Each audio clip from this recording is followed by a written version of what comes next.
Hello everyone.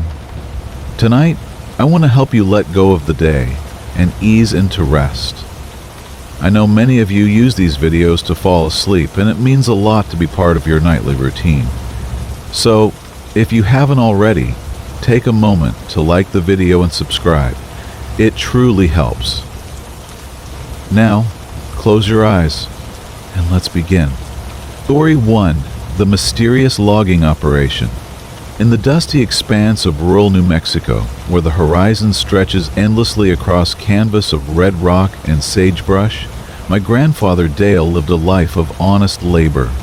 He was the kind of man who could fix anything with his weathered hands, whether it was a broken engine that had given up hope, electrical wiring that had lost its way, or a stubborn piece of ranch equipment that refused to cooperate. Our family had carved out a living doing the work that others turned away from. The jobs that required strong backs and an unwavering willingness to get dirty under the relentless desert sun.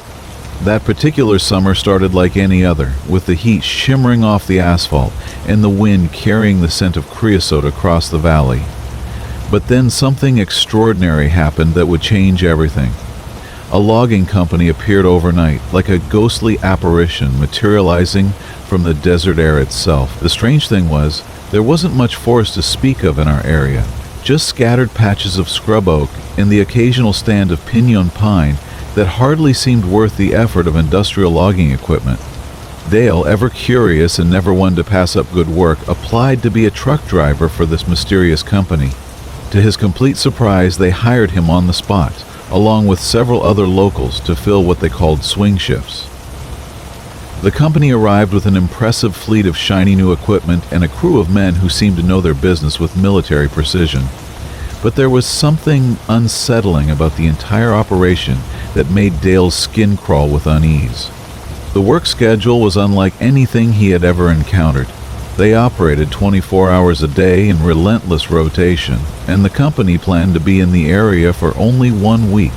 The pay was incredibly high, almost suspiciously so, but the hours were irregular and the atmosphere was thick with tension that seemed to permeate every conversation and every glance between the workers. Each night, Dale would return home utterly exhausted, his eyes sunken deep into his weathered face, and his usual cheerful demeanor replaced by something darker and more troubled. He began telling stories of the logging camp, of the men who worked there with clockwork efficiency, and of strange occurrences that happened in the dead of night when the desert was supposed to be silent and still. Even as a young child, I could sense the deep unease in his voice, the feeling that something malevolent was waiting just beyond the edge of our small town, watching and waiting with infinite patience. As the days passed with agonizing slowness, Dale's stories grew increasingly ominous and sinister.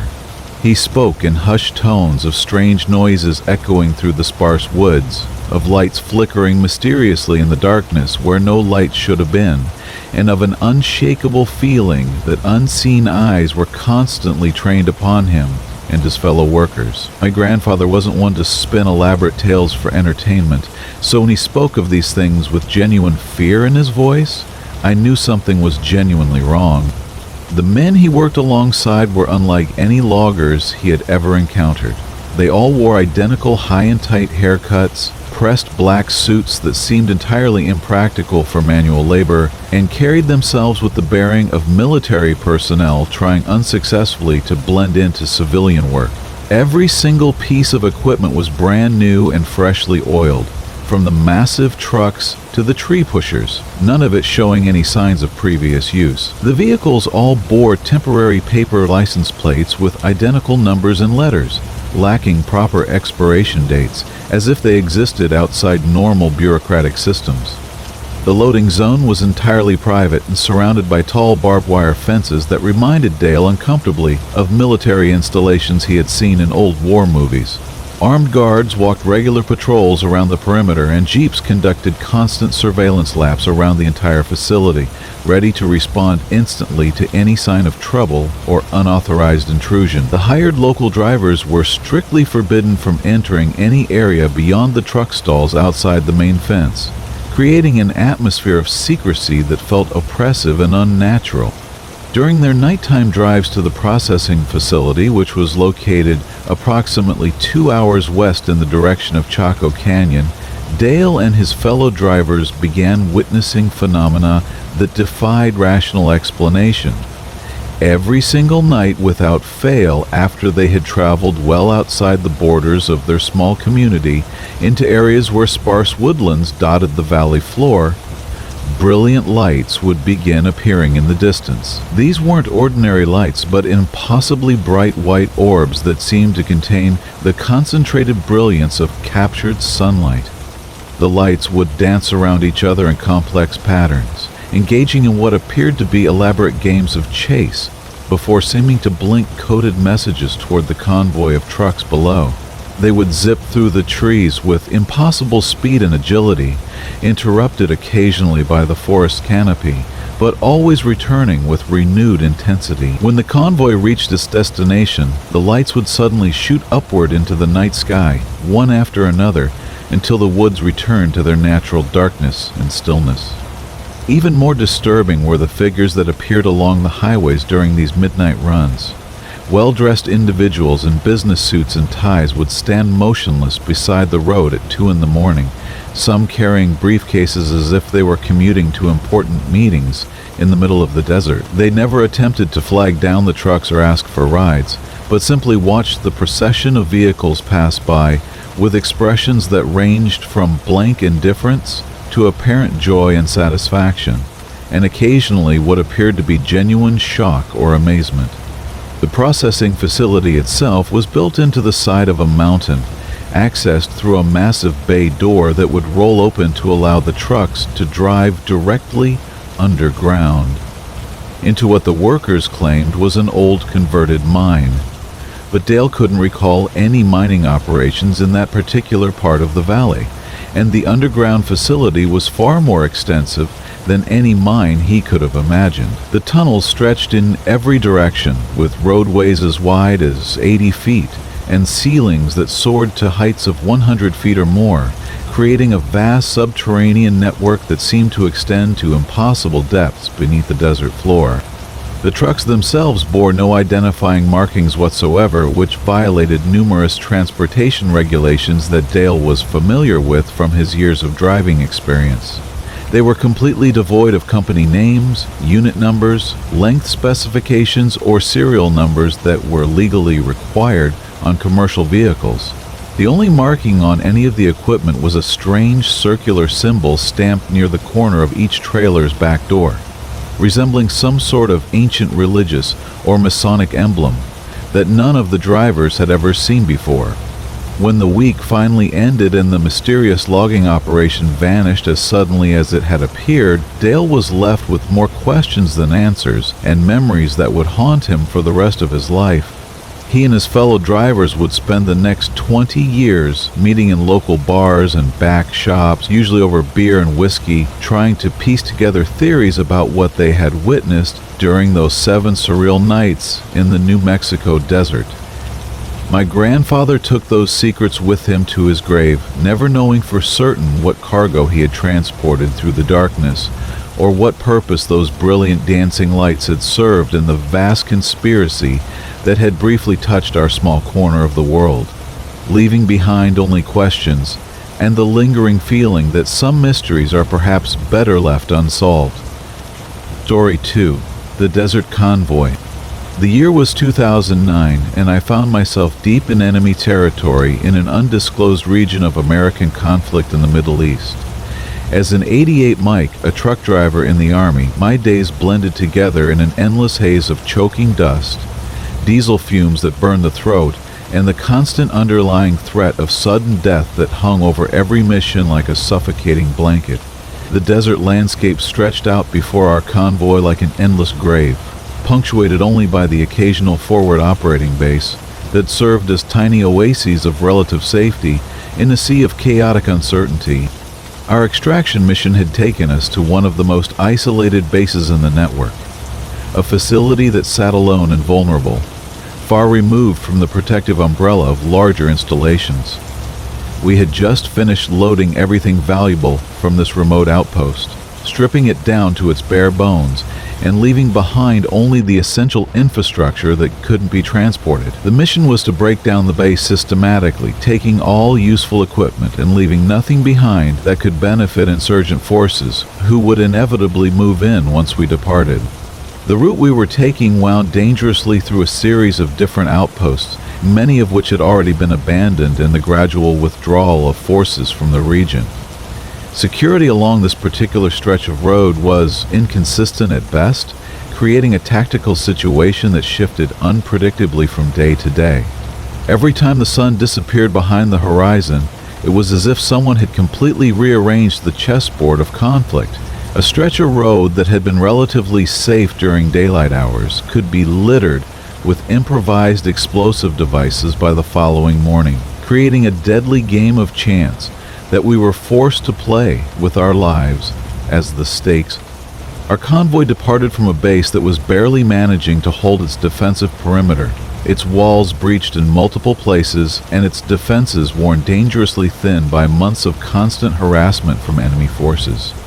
We were headed for an airfield that was strategically positioned between two combat outposts, a location that was supposed to represent a safe haven but felt more like another potential trap in the endless maze of desert warfare.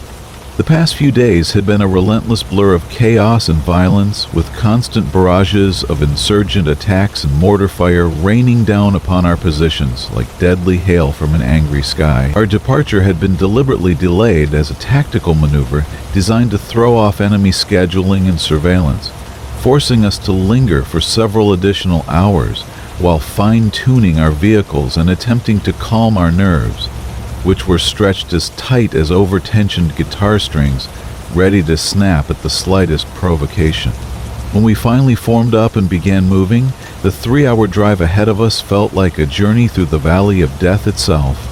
The treacherous terrain constantly shifted between small villages and townships before giving way to endless sand dunes that seemed to stretch beyond the horizon. The landscape moved and changed like a massive snake slithering through the desert, creating an environment where nothing remained constant, except the ever-present danger that lurked behind every rock formation and within every cluster of buildings. Crowds of local civilians gathered to watch our departure, their faces presenting a confusing mixture of curiosity and barely concealed hostility that made it impossible to distinguish friend from foe. We knew with uncomfortable certainty that approximately half of these observers were undercover enemies, carefully positioned to relay detailed information about our movements, vehicle numbers, and timing to insurgent networks that would use this intelligence to plan devastating ambushes along our route. As our convoy began its slow progression through this hostile territory, the tension became almost unbearable. Every soldier scanned the horizon constantly with eagle-sharp attention, while every ear strained to detect the slightest hint of approaching danger. We moved like a giant target painted across the desert landscape, a slow-moving mechanical snake winding its way through terrain that seemed designed specifically for ambush tactics. I gripped the steering wheel of my heavily laden truck with such intensity that my knuckles turned white with strain, my heart racing like a frightened jackrabbit as we navigated through this deadly obstacle course. The villages gradually disappeared behind us, replaced by open desert where the sun beat down mercilessly like the attention of a malevolent deity. Every rock formation, every sand dune, every cluster of scraggly desert vegetation seemed to conceal potential threats, and I felt as though I was driving through an active minefield, where each mile represented another opportunity for catastrophic explosion. The radio crackled constantly with static and the voices of my fellow soldiers, providing a steady stream of communication that served as both reassurance and reminder of how precarious our situation truly was. Despite this technological lifeline to my comrades, I couldn't shake the persistent feeling that hostile eyes were tracking our movement from concealed positions somewhere in the vast emptiness that surrounded us on all sides. The air itself seemed thick with anticipation and malevolent energy, vibrating with tension that made every breath feel labored and difficult. We all understood with crystal clarity that we were sitting ducks in this exposed terrain, a slow-moving formation of targets just waiting to be picked off by enemies who had chosen their moment and position with deadly precision. When the explosion finally came, it shattered the oppressive silence like a thunderclap, filling my windshield with dust and debris while flames curled menacingly around the hood of my truck.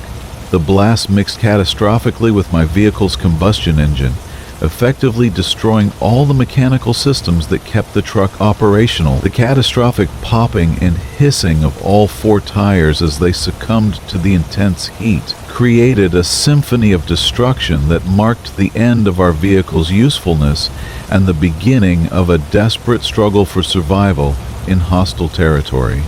Story 3. The Northern Michigan Encounter. The Upper Peninsula of Michigan stretched out before me like an endless wilderness of towering pines and hidden dangers as I navigated my 26-foot box truck through the remote state routes that connected one isolated destination to another. I was working for a company that specialized in delivering and installing complex machinery, and the back of my truck was loaded with 12 expensive pieces of equipment that represented both my cargo and my responsibility to complete this mission successfully, despite the mechanical problems that had been plaguing my vehicle throughout the day. Earlier that morning, I had taken the truck to the rental company for a thorough inspection, hoping to address the various issues that had been developing during my journey. The mechanics had assured me with confidence that everything was functioning properly and that I was cleared to continue with my delivery schedule. But their assessment proved to be overly optimistic, as problems continued to manifest throughout the day. By the time evening arrived, I found myself running significantly behind schedule due to the combination of mechanical difficulties and complications with the installation process at my previous stop. Rather than delay my mission further by stopping for the night, I made the decision to drive late into the evening hours to reach my next destination and get back on track with my delivery timeline. It was approximately 11 o'clock at night when I found myself traveling along a particularly isolated state route that wound through the heart of the Upper Peninsula's wilderness.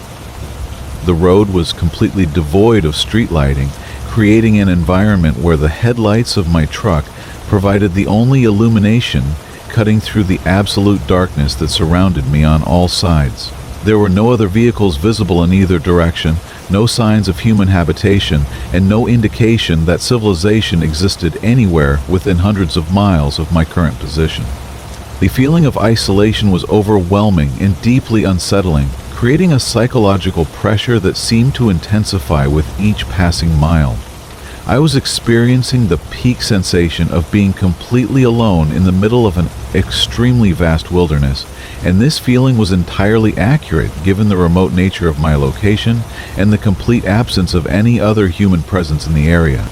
Without any warning whatsoever, every single light on the dashboard of my truck suddenly illuminated simultaneously, creating a Christmas tree effect of warning indicators before the engine simply died completely. The truck coasted to a stop on the shoulder of the road, leaving me stranded in pitch-black darkness, with only the rhythmic clicking of my hazard lights to break the oppressive silence that seemed to press in around me from all directions. Rather than waste precious battery power attempting to restart an engine that clearly wasn't going to respond, I made the practical decision to shut down all systems and began making phone calls to arrange for emergency assistance. I sat in the driver's seat surrounded by darkness, with the intermittent flashing of my hazard lights providing the only source of illumination in an otherwise completely black world. As I waited for someone to answer my calls, I noticed movement in the area just beyond the reach of my flashing lights. At first, I dismissed it as a trick of tired eyes and an overactive imagination, but the movement became more pronounced and deliberate as I continued to observe. When I finally managed to reach a mechanic on the phone, he informed me that it would take at least 2 to 3 hours for someone to drive out to my remote location, leaving me stranded, alone in the darkness for an extended period. The movement in the shadows became increasingly obvious and concerning as I sat in silence, listening to the rhythmic clicking of my hazard lights while staring out into the void of wilderness that surrounded my disabled vehicle. When I saw the same shadowy figures moving again, I made the decision to turn on my headlights with high beams to investigate what was lurking just beyond my normal vision. The powerful beams immediately revealed 3 large wolves that were feeding on what appeared to be fresh roadkill approximately 50 feet from my truck.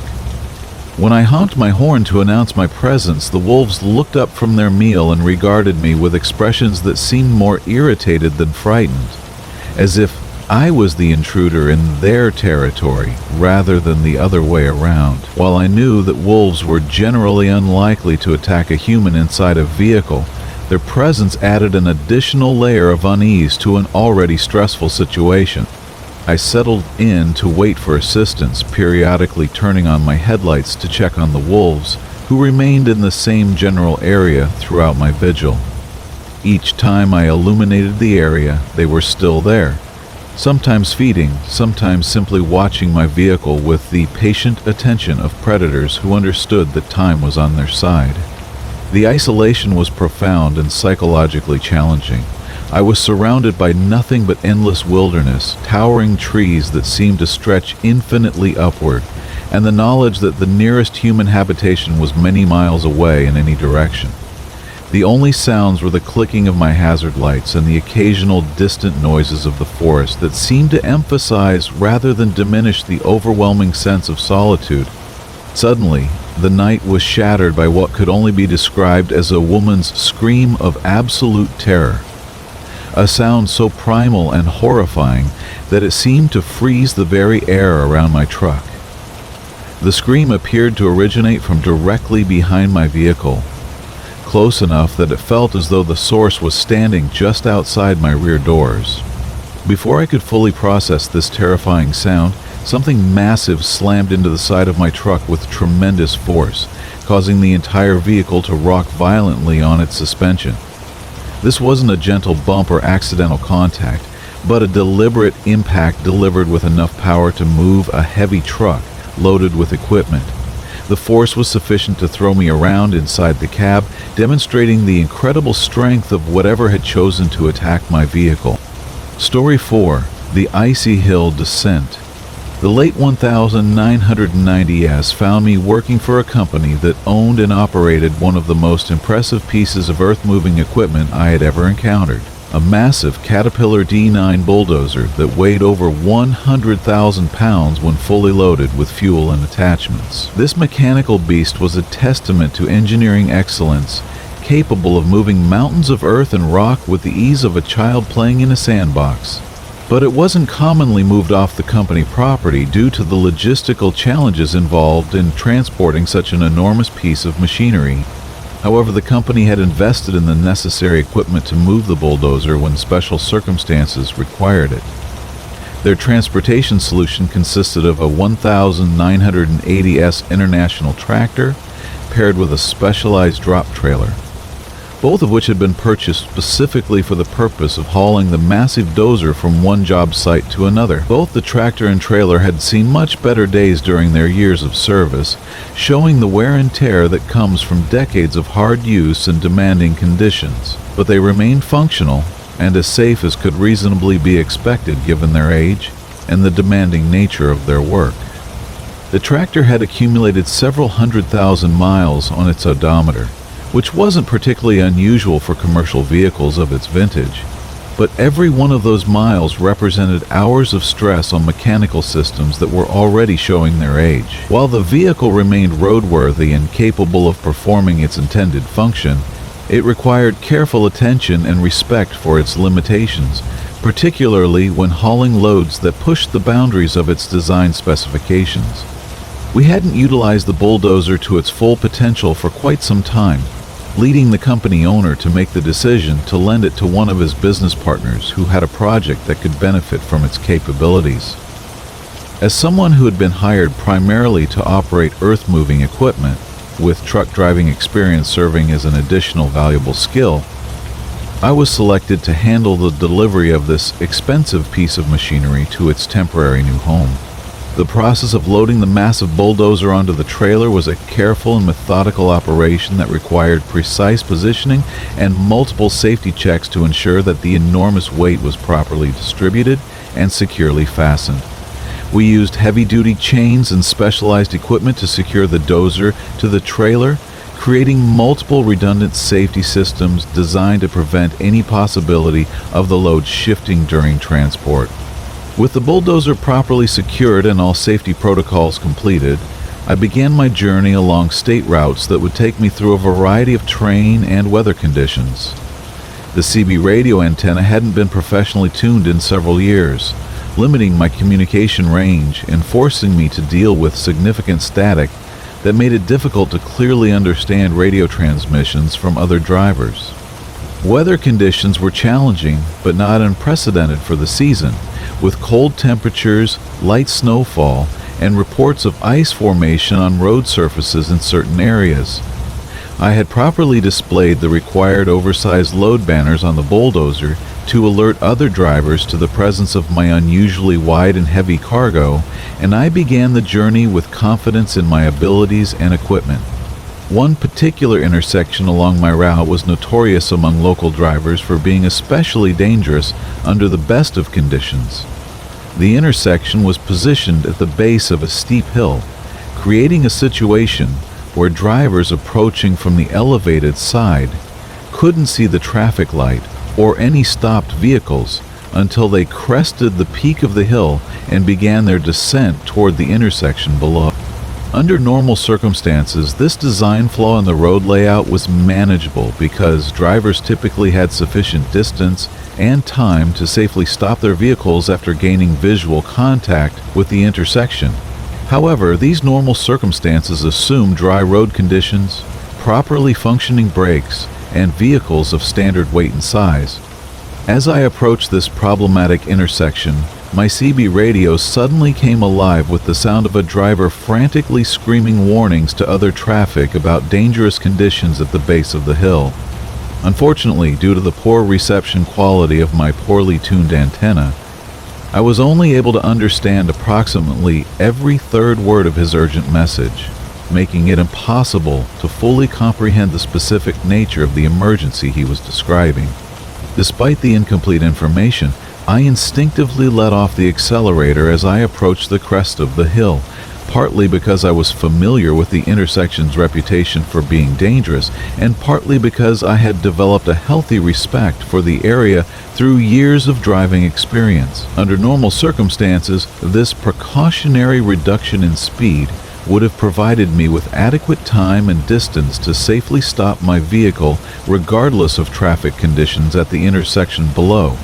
However, when I finally reached the peak of the hill and gained visual contact with the intersection, I discovered that traffic conditions were far from normal. A serious accident had occurred at the intersection only minutes before my arrival, and the resulting backup of vehicles extended more than halfway up the hill toward my position. Emergency services had not yet arrived at the scene, meaning there were no warning signs, flares, or traffic control measures to alert approaching drivers to the dangerous situation that awaited them. I immediately began the process of downshifting my transmission and applying my brakes, hoping to bring the massive weight of my truck and trailer to a safe stop before reaching the line of stopped vehicles. However, it quickly became apparent that the combination of my heavy load, the steep grade of the hill, and the increasingly icy road conditions was going to make stopping extremely difficult, if not impossible.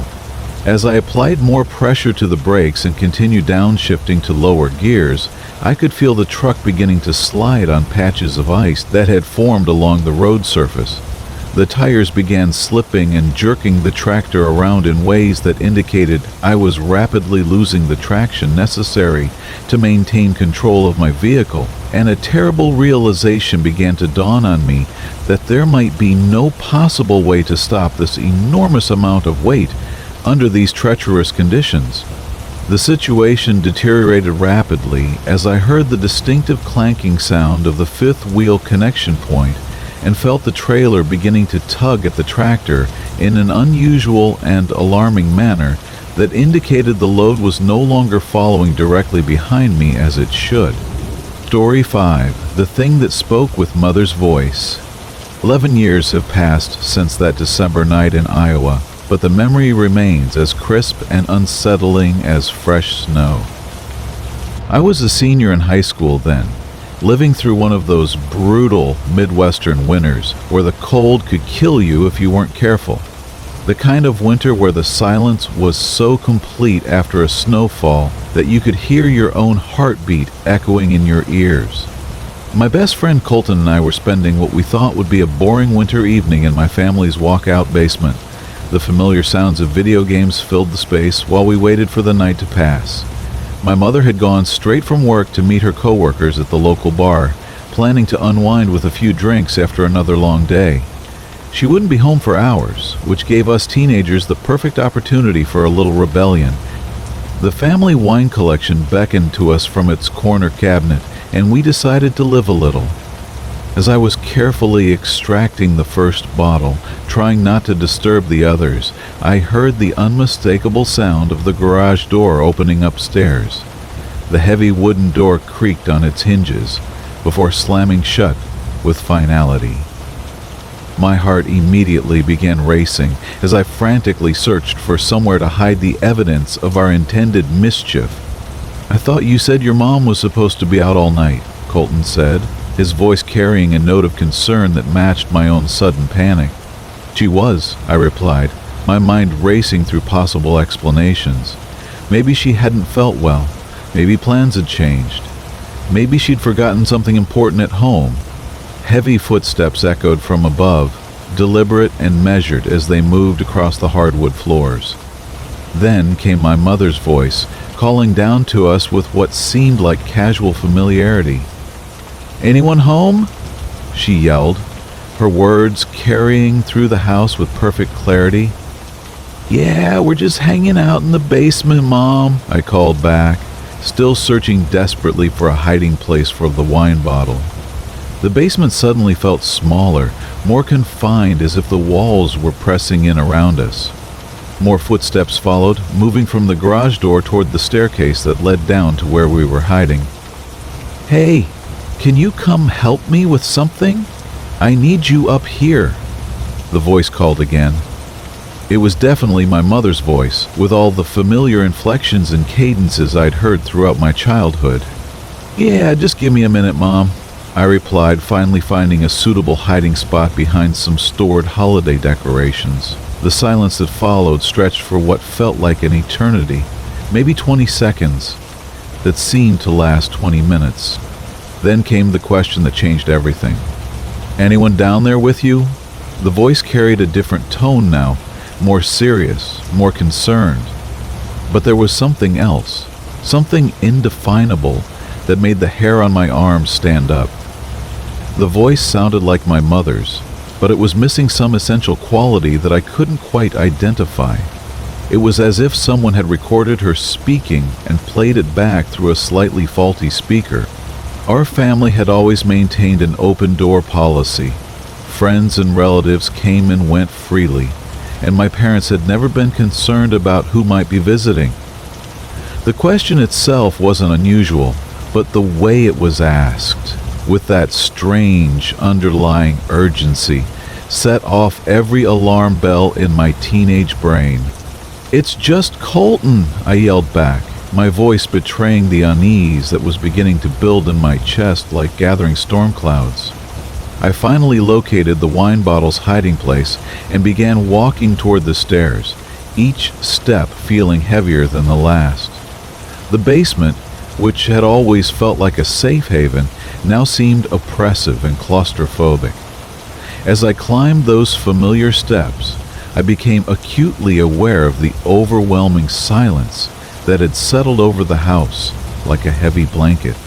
When I reached the top of the stairs, I looked toward the garage door and then to the adjacent kitchen. What I saw, or rather, what I didn't see, stopped me cold. The entire area was consumed by absolute darkness. Every light was off, and no moonlight penetrated the windows. It was a darkness so complete it seemed to have physical weight. "Mom, where are you?" I called out, my voice echoing strangely in the empty space. The silence that greeted my question was deafening. No response came from the kitchen, the living room, or anywhere else in the house. The electric sensation of wrongness that had been building in my chest suddenly exploded into full-blown panic. Something was very, very wrong. My mother was not home. I ran back down the stairs, grabbing my coat as I went, my heart pounding so hard I could feel it in my throat. "What's wrong, dude?" Colton asked, seeing the terror that must have been written across my face. "My mom's not home," I said as quickly as I could, frantically searching for my truck keys. "There's no one here. We need to leave. Now." "What do you mean?" Colton's confusion was evident. "You were just talking with her. I heard the whole conversation." "Dude, there's no one home. We need to leave now," I repeated, moving toward the back door that opened into our snow-covered yard. But then I saw them, my dog shaking uncontrollably on the couch, and my cat crouched behind the furniture, growling low and continuous. Their behavior confirmed what I already knew. Something was terribly wrong. "Are we leaving?" Colton asked, still trying to process what was happening. "No," I said, making a split-second decision that probably saved our lives. "I can't leave them here alone. Something is really off, though. I'm going to call my mom and figure this out." With trembling fingers, I pulled out my phone and dialed my mother's number. She answered immediately, her voice warm and familiar in a way that brought instant relief. "Hey, sweetie, what's going on?" she said, sounding perfectly normal and wonderfully real. "Mom, were you just home? I heard you yelling for me from upstairs, but when I went up there, you weren't here," I said, hoping against hope that this was all some elaborate prank or misunderstanding. "No, I'm just leaving the bar. I wasn't feeling very well. Are you okay?" "What do you mean you heard me?" Her concern was genuine, and I could hear the worry building in her voice as I explained the entire terrifying sequence of events. She rushed home immediately, but Colt and I stayed in the basement with the animals until she arrived. During those endless minutes of waiting, we could hear something moving upstairs. It wasn't the sound of footsteps or furniture being disturbed. It was something far more unsettling. A presence that seemed to create pressure changes in the air itself, like a black hole slowly moving from room to room. The word that instinctively came to mind to describe this presence was hungry. It felt like something vast and predatory, searching for sustenance of a kind I didn't want to contemplate.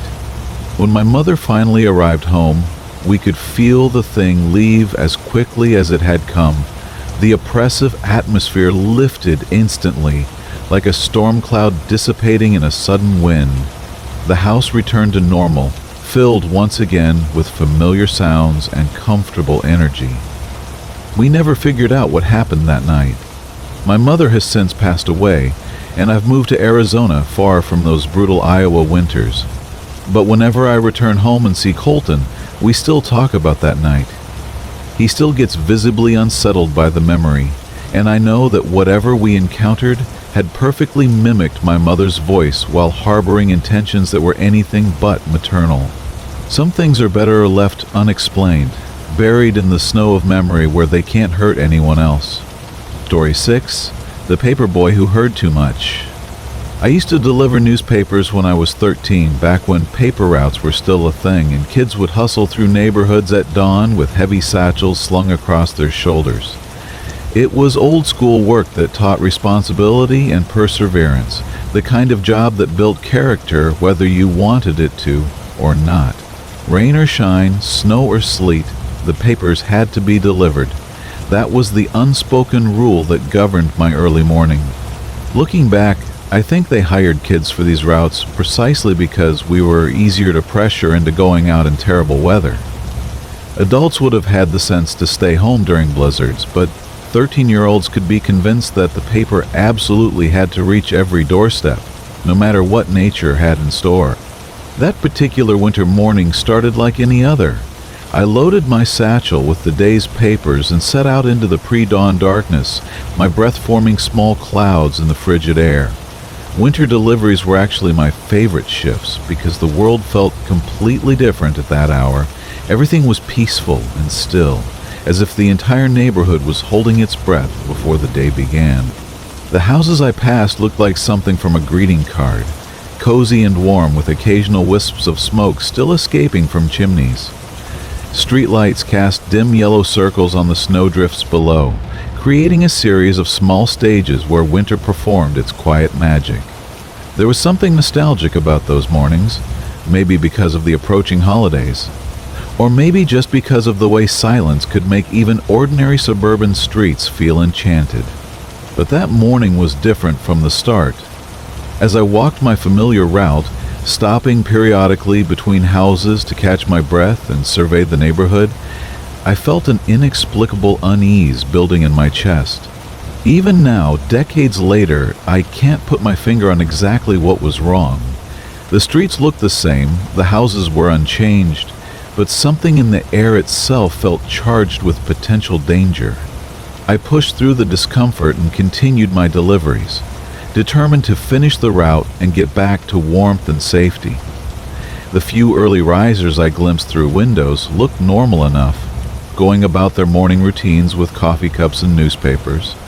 Everything appeared perfectly ordinary on the surface. Shortly after passing a house at the end of a cul-de-sac, I heard two loud pops echoing through the morning air. The sounds were sharp and distinct, cutting through the muffled quiet of the snow-covered neighborhood. A minute later, a third pop followed, similar in tone and volume to the first two. Growing up around firearms had made me familiar with that particular sound, but my 13-year-old brain immediately sought more innocent explanations. It was much easier to believe that someone was having trouble starting their car in the cold and the exhaust was backfiring in protest. I'd seen it happen to my father's truck and other vehicles around town during harsh winter mornings. Backfiring was a common enough occurrence that it seemed like the most logical explanation. I continued my route, delivering papers to the remaining houses while trying to push the unsettling feeling from my mind. But the unease persisted, growing stronger with each step. When I finished my deliveries and returned home, I hesitated before telling my parents what I'd heard. There was something about the situation that felt too serious for a child to handle, too heavy for my young shoulders to bear. Finally, I mentioned the sounds to my parents, carefully describing what I'd heard and when. Their immediate response was reassuring and practical.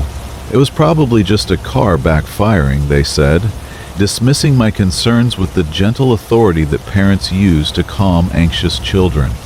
These things happen all the time in winter. There's nothing to worry about. Their explanation put me at ease and confirmed what I desperately wanted to believe. I went about the rest of my day feeling lighter, convinced that my imagination had gotten the better of me in the pre-dawn darkness. But later that morning, everything changed. Police cars began arriving in our neighborhood, followed by news vans and clusters of uniformed officers. They centered their activity around the house at the end of the cul-de-sac, the same area where I'd heard those mysterious sounds. The officials were asking neighbors if anyone had been around the area that morning, if anyone had seen or heard anything unusual. My parents told me to stay inside, but even if they hadn't, I wouldn't have approached the authorities. The same instinct that had made me hesitate to tell my parents about the sounds now made me reluctant to speak with strangers. It felt wrong somehow, disrespectful and ominous, as if speaking about what I'd heard would make me complicit in something terrible. I didn't know every neighbor in our area, but the thought that any of them might be dead made my stomach turn. It was a heavy realization for a 13-year-old, that the paperboy might have been the first to know about a tragedy, the unwitting witness to something that would change lives forever. The full story emerged gradually over the following week, pieced together through police reports and neighborhood gossip. The man who lived in the house was older, a longtime local resident who had become a fixture in our community. He had a son serving in the army who had been away on deployment for an extended period. When the son finally came home to visit his father, he wasn't alone. He brought another soldier with him, a man who wasn't just a fellow serviceman, but his romantic partner.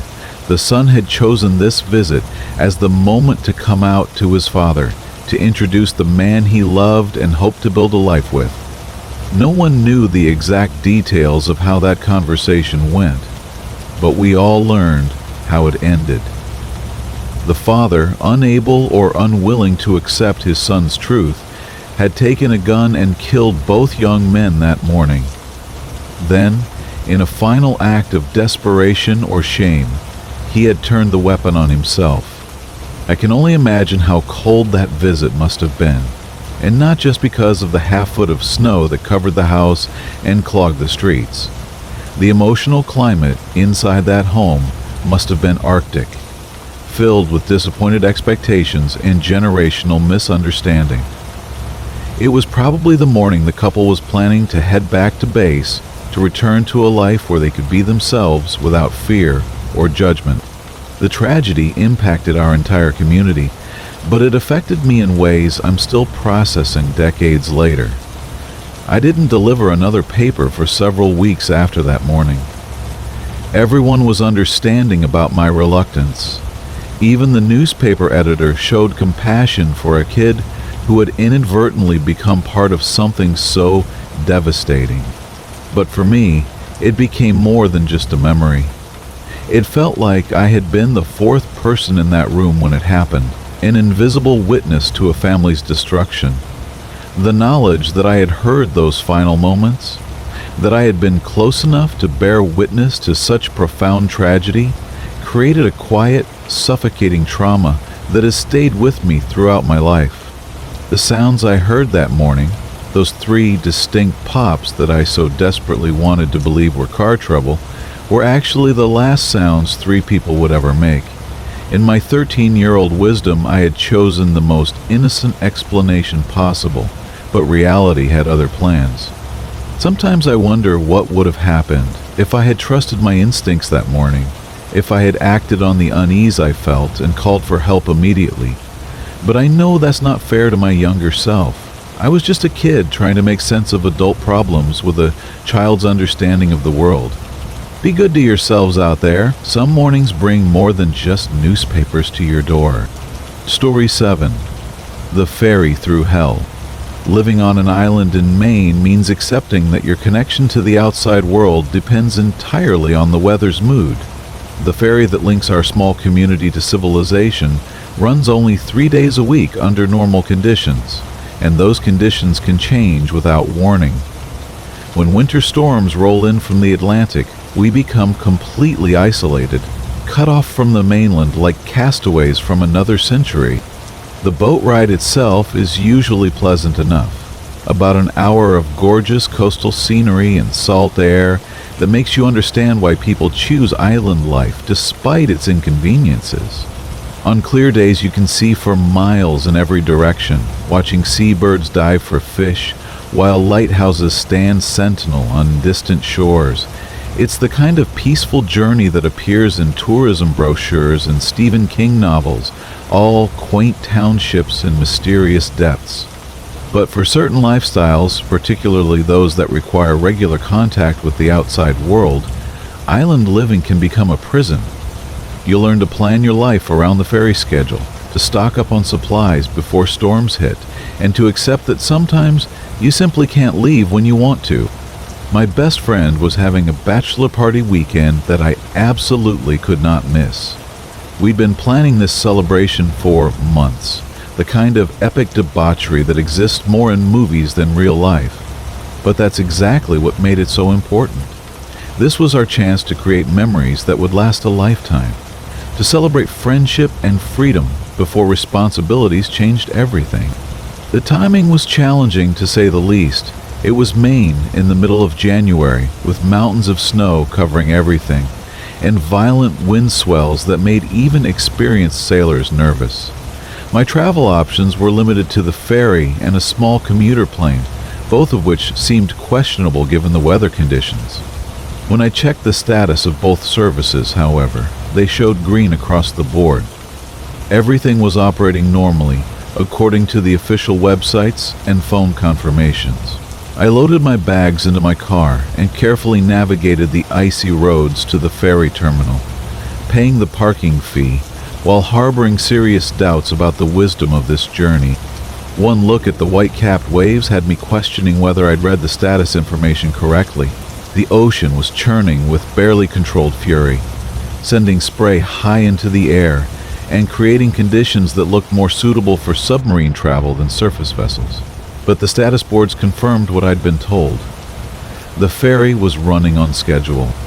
I could actually see the ferry returning from its previous trip, rocking considerably on the roiling waters but somehow maintaining its course. The vessel appeared more stable than I'd expected, which helped calm my nerves slightly.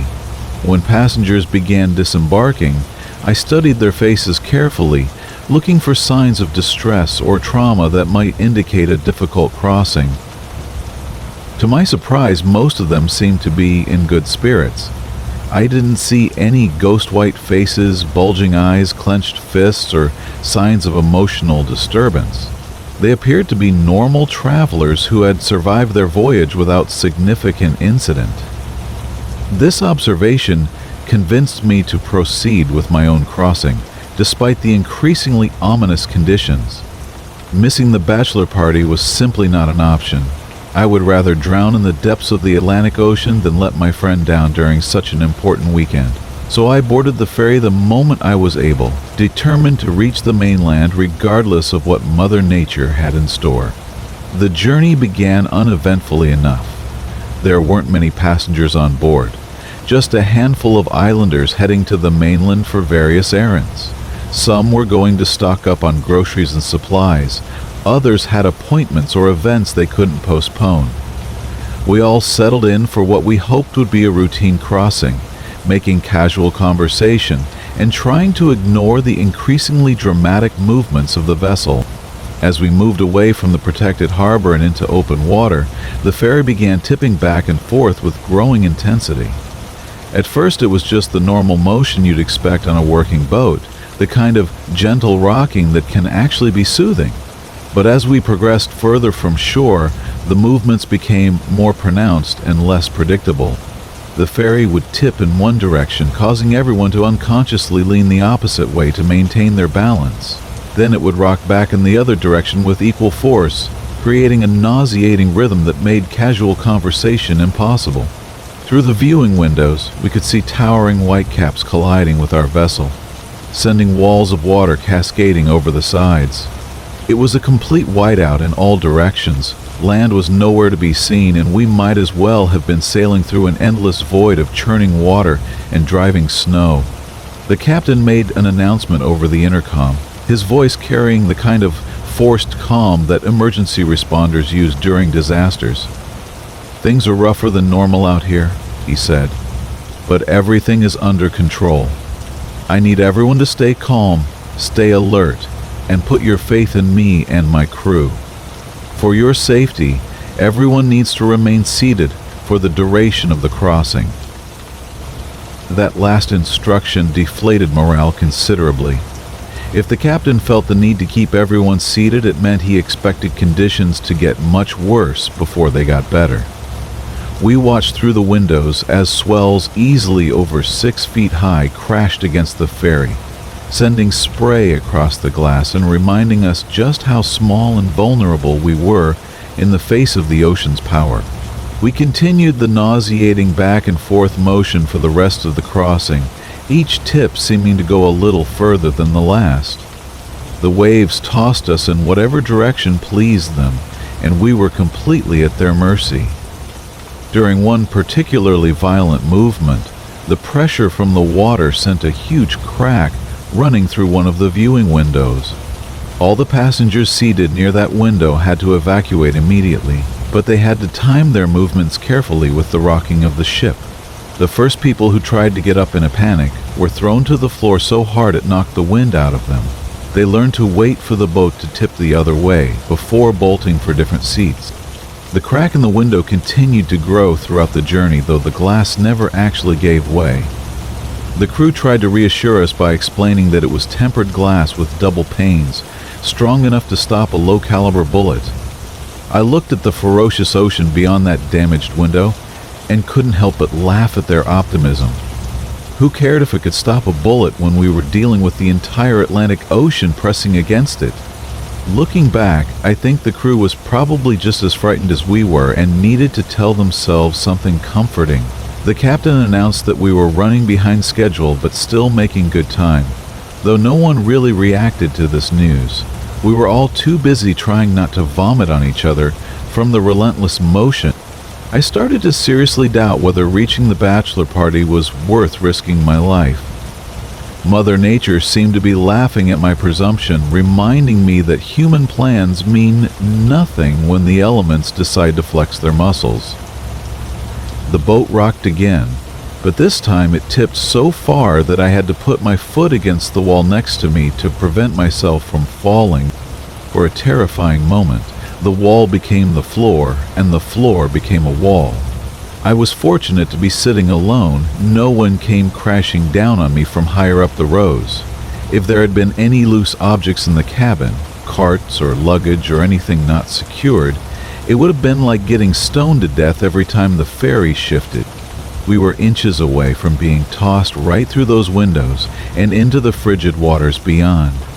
The glass would have shredded our bodies as we passed through it, and the ocean would have sucked us into the froth and debris before dragging us into raging currents. From there, the possibilities were all terrible.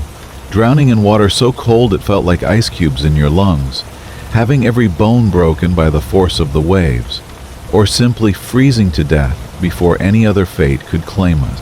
Fortunately, conditions began to clear after that near disaster.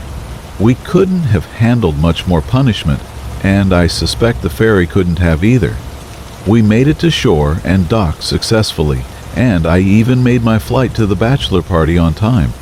That journey across Hell's Own waters was almost as harrowing as the flight that followed, but that's definitely a story for another time. Story 8, The Watchers in the Snow. When I was 15, my father and I made what should have been a routine winter trip to our family cottage near Algonquin Park. I had always been amazed by the beauty of that area, having grown up spending every summer enjoying the pristine lakes and endless forests that made it one of Ontario's most treasured wilderness areas. Our cottage sat on a large lake about 30 minutes from the nearest town, surrounded by thousands of similar retreats that transformed the area into a bustling community during the warm months. Summer at the lake was everything you'd expect from cottage country. The population would triple as families escaped city life for long weekends and extended vacations. The lake would be dotted with motorboats and swimmers, while the evenings filled with the sounds of laughter and campfires. Children would run freely between cottages, creating temporary friendships that lasted entire seasons, and adults would relax on docks with cold drinks and endless conversations. But winter was a completely different world. When the warm weather ended, most cottage owners would board up their properties and return to urban life, leaving the area largely deserted until spring. The beautiful pine trees would become heavy with snow, creating a forest so quiet you could hear your own heartbeat. Our cottage was located on a dead-end road with about 20 other properties, spaced far enough apart that our closest neighbors were invisible through the thick woods. My father needed to complete some painting projects that my mother had been requesting for months, and he'd decided to tackle them during a long February weekend when he could work without interruption. I tagged along to keep him company and to spend some quality time together, away from the distractions of home and school. What should have been a 5-hour drive turned into an 8-hour ordeal due to heavy snow that seemed to worsen with every mile. It was well past midnight when we finally drove through the park itself, surrounded by deadly quiet and pitch-black darkness, except for our headlights cutting through the falling snow. The familiar landmarks looked foreign and ominous under their white blankets, and even the roads seemed different, narrower and more treacherous than I remembered. When we turned onto our familiar cottage road, my father cursed under his breath. The road hadn't been plowed yet, which wasn't entirely surprising given the remote location and late hour. We probably wouldn't see a snowplow until later that day, if we were lucky.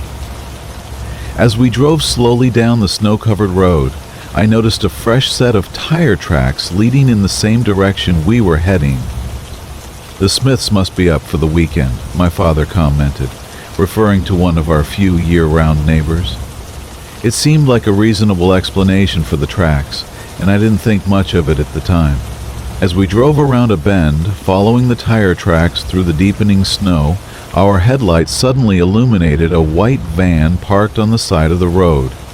The vehicle was almost hidden by the vast trees covered with snow, positioned in a way that suggested the occupants wanted to remain unseen. Through our rear window, as we passed, I could clearly see two figures sitting in the front seat, illuminated briefly by our retreating taillights. "What the hell?" my father mumbled as we continued past the mysterious vehicle.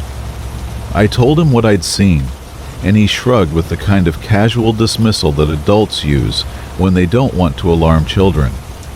"Maybe they're lost," he suggested, but his tone carried a note of uncertainty that I found troubling. I couldn't help wondering why anyone would choose to park in that particular spot if they were simply lost. Our road was clearly marked as a dead end, and there were no services or businesses that would explain their presence. The whole situation felt wrong in a way I couldn't articulate. We pulled into our driveway and began unloading our supplies, but I couldn't shake the feeling that something wasn't right. The van's presence nagged at me, creating an anxiety that seemed to grow stronger with each passing minute. Why would two people be sitting in a dark vehicle in the middle of the night, especially in such a remote location? The more I thought about it, the more frightened I became. I begged my father to let me sleep upstairs with him instead of in the downstairs room I usually shared with my sister. That room had large windows with no blinds that looked directly into the blackness of the forest, and my 15-year-old imagination was already working overtime. Without my sister there for company and moral support, the thought of sleeping alone in that exposed room was unbearable. My father was understanding and agreed to let me set up a sleeping bag in his room. As he got ready for bed, I sat in the living room trying to read a book by the light of a small lamp next to the couch. The cottage felt different with all the main lights turned off. Smaller and more vulnerable, as if the darkness outside was pressing against the windows and looking for ways to get in. The silence was so complete I could almost hear my ears ringing. But gradually I began to get the distinct feeling that I was being watched. The living room had two large windows that overlooked the lake, and without curtains to block the view, anyone outside could see directly into our brightly lit space. I turned off the lamp and stood up, allowing my eyes to adjust to the darkness. The moon was shining brightly, illuminating the snow-covered landscape in an almost magical way. It was actually quite beautiful, the kind of winter scene that belonged on Christmas cards or in fairy tales. But then movement caught my eye, and my heart dropped into my stomach. Two figures were standing down by our back porch, barely hidden by the surrounding trees. They were close enough that I could make out their general shapes and postures, close enough that they could probably see me standing at the window. I immediately dropped to the floor and crawled toward my father's bedroom, my heart hammering so hard I could feel it in my throat. I wasn't sure if they had spotted me or not, but I knew I needed to wake my father immediately. By the time he got to the window to look for himself, the figures had vanished into the night. However, their footprints remained in the snow, two distinct sets that led from the road behind our cottage, around to the front of the building, and then back up to the road again.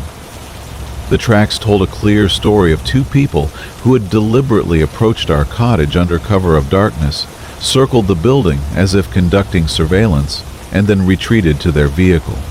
My father wasn't as alarmed as I was, but he took the situation seriously enough to double-check all the locks and turn on the porch lights, hoping to discourage any further nocturnal visits. He also set the cottage's alarm system before returning to bed, though I noticed he seemed more alert and concerned than he'd initially let on. I lay awake all night next to my father, terrified that I would look toward the window and see someone staring back at me. Every small sound seemed amplified in the silence. The cottage settling, wind in the trees, snow sliding off the roof. My imagination transformed each innocent noise into evidence of intruders preparing to break in. The next morning, my father went outside to examine the evidence more carefully. The footprints were clearly visible in the daylight, confirming everything I'd seen the night before. The tracks showed that two people had approached from the road, conducted what appeared to be a thorough reconnaissance of our cottage, and then returned to their vehicle. Fresh tire marks in the snow indicated that they had turned around and headed back toward the main road. My father theorized that they were probably looking for cottages to break into, planning to steal electronics and other valuables from properties they assumed would be empty during the winter months. It was a logical explanation. Cottage break-ins were common during the off-season, when most properties sat vacant and unprotected for months at a time. But several things about the situation didn't fit that theory. They had clearly seen our tire tracks leading to the cottage, which would have indicated that someone was home. They had also seen my father's car parked in the driveway, and they couldn't have missed the lamp I'd been using to read, or the fact that it had been turned off shortly before they approached the building. After much discussion, my father called the non-emergency police line to report the incident. The officer who took the report confirmed that there had been several break-ins in the area recently, with thieves targeting cottages that were boarded up for the winter. However, he couldn't explain why anyone would be interested in burglarizing a cottage that clearly had people inside. To this day, I still wonder about the true intentions of those two figures in the snow. Were they simply opportunistic thieves who made a mistake? Or was something more sinister planned for that cold February night? The memory of seeing them standing in our yard, close enough to peer into our windows, still sends chills down my spine decades later. Some questions are better left unanswered, buried in the snow where they can't hurt anyone. Story 9. The Blizzard Drive. I was learning to drive during one of the worst winters in recent memory, and my stepfather had decided that the best way to gain experience was through trial by fire. He let me drive to my sister's town to practice winter highway driving, figuring that the return trip would give me confidence behind the wheel during challenging conditions.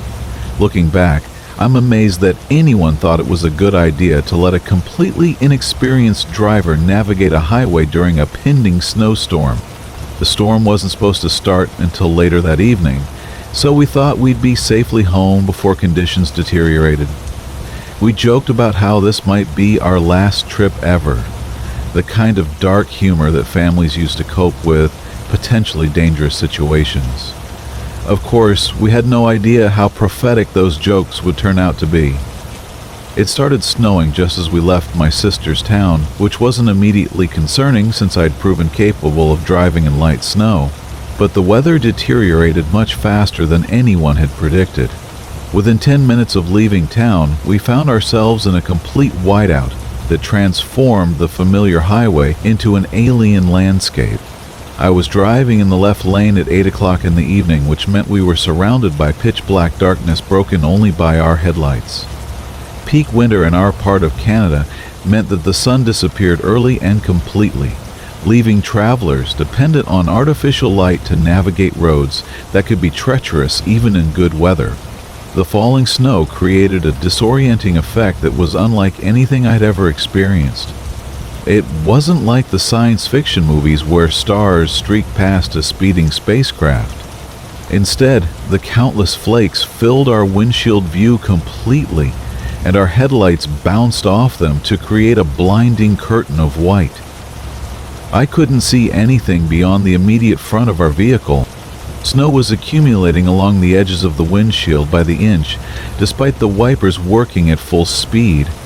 The Canadian highways we were traveling offered no light sources other than our own headlights for long stretches, which meant we were essentially driving blind through a white void with no reference points to guide us. I was doing my absolute best not to panic, though my hands were gripping the steering wheel so tightly that my knuckles had turned white. My stepfather was trying to remain calm while providing guidance, looking for safe places to pull over. But the wind was blowing snow everywhere, making it impossible to see the ditches or lane markings that would normally help us navigate. I had two primary concerns that kept cycling through my mind as we crept along at a dangerously reduced speed. First, since I was in the left lane, I had no idea how far I could pull over before throwing us into a ditch that might be completely filled with snow. Second, I couldn't see the lane markings at all, which meant I might drift into oncoming traffic without realizing it until it was too late. The only guidance I had was the rumble strips along the edge of the highway, which my tires could detect even when visibility was zero. I was using these tactile cues as my primary navigation system, doing something like 45 miles per hour in what was normally a 75 mile per hour zone. My stepfather was guiding me toward the road where his parents lived, hoping we could find a better place to stop and wait out the worst of the storm. We passed maybe 8 cars in the ditch between my sister's town and my grandparents' road, each one a sobering reminder of what could happen when winter driving goes wrong. My speed continued to decrease as the storm intensified and the road conditions worsened. The sky seemed to get darker even though that should have been impossible, and as the snow started to freeze along the highway surface, our tires began to lose what little traction they'd maintained. At some point, the road became completely covered with snow and ice, and even the rumble strips weren't detectable anymore. I was navigating purely on instinct, trying to maintain a straight course while hoping that my sense of direction wouldn't fail us. The faster I tried to go, the less control I had over the vehicle, so I was forced to slow down even more. Then it happened. I hit a sheet of ice at an awkward angle and felt the car begin to spin out of control. We went sliding across the highway into the oncoming lane, and I managed to regain just enough control to see faint headlights approaching through the snow. "Yep, we're in the wrong lane," I announced with remarkable calm, considering that we were seconds away from a head-on collision. "Shouldn't be here at all." Thankfully, I was able to safely move us back into the proper lane before the approaching vehicle reached us. My mother, who had been sitting in the back seat throughout this entire ordeal, was absolutely losing her mind. She was screaming and crying, terrified by our brush with death and the realization that her teenage son was making life or death decisions behind the wheel of a vehicle spinning out of control.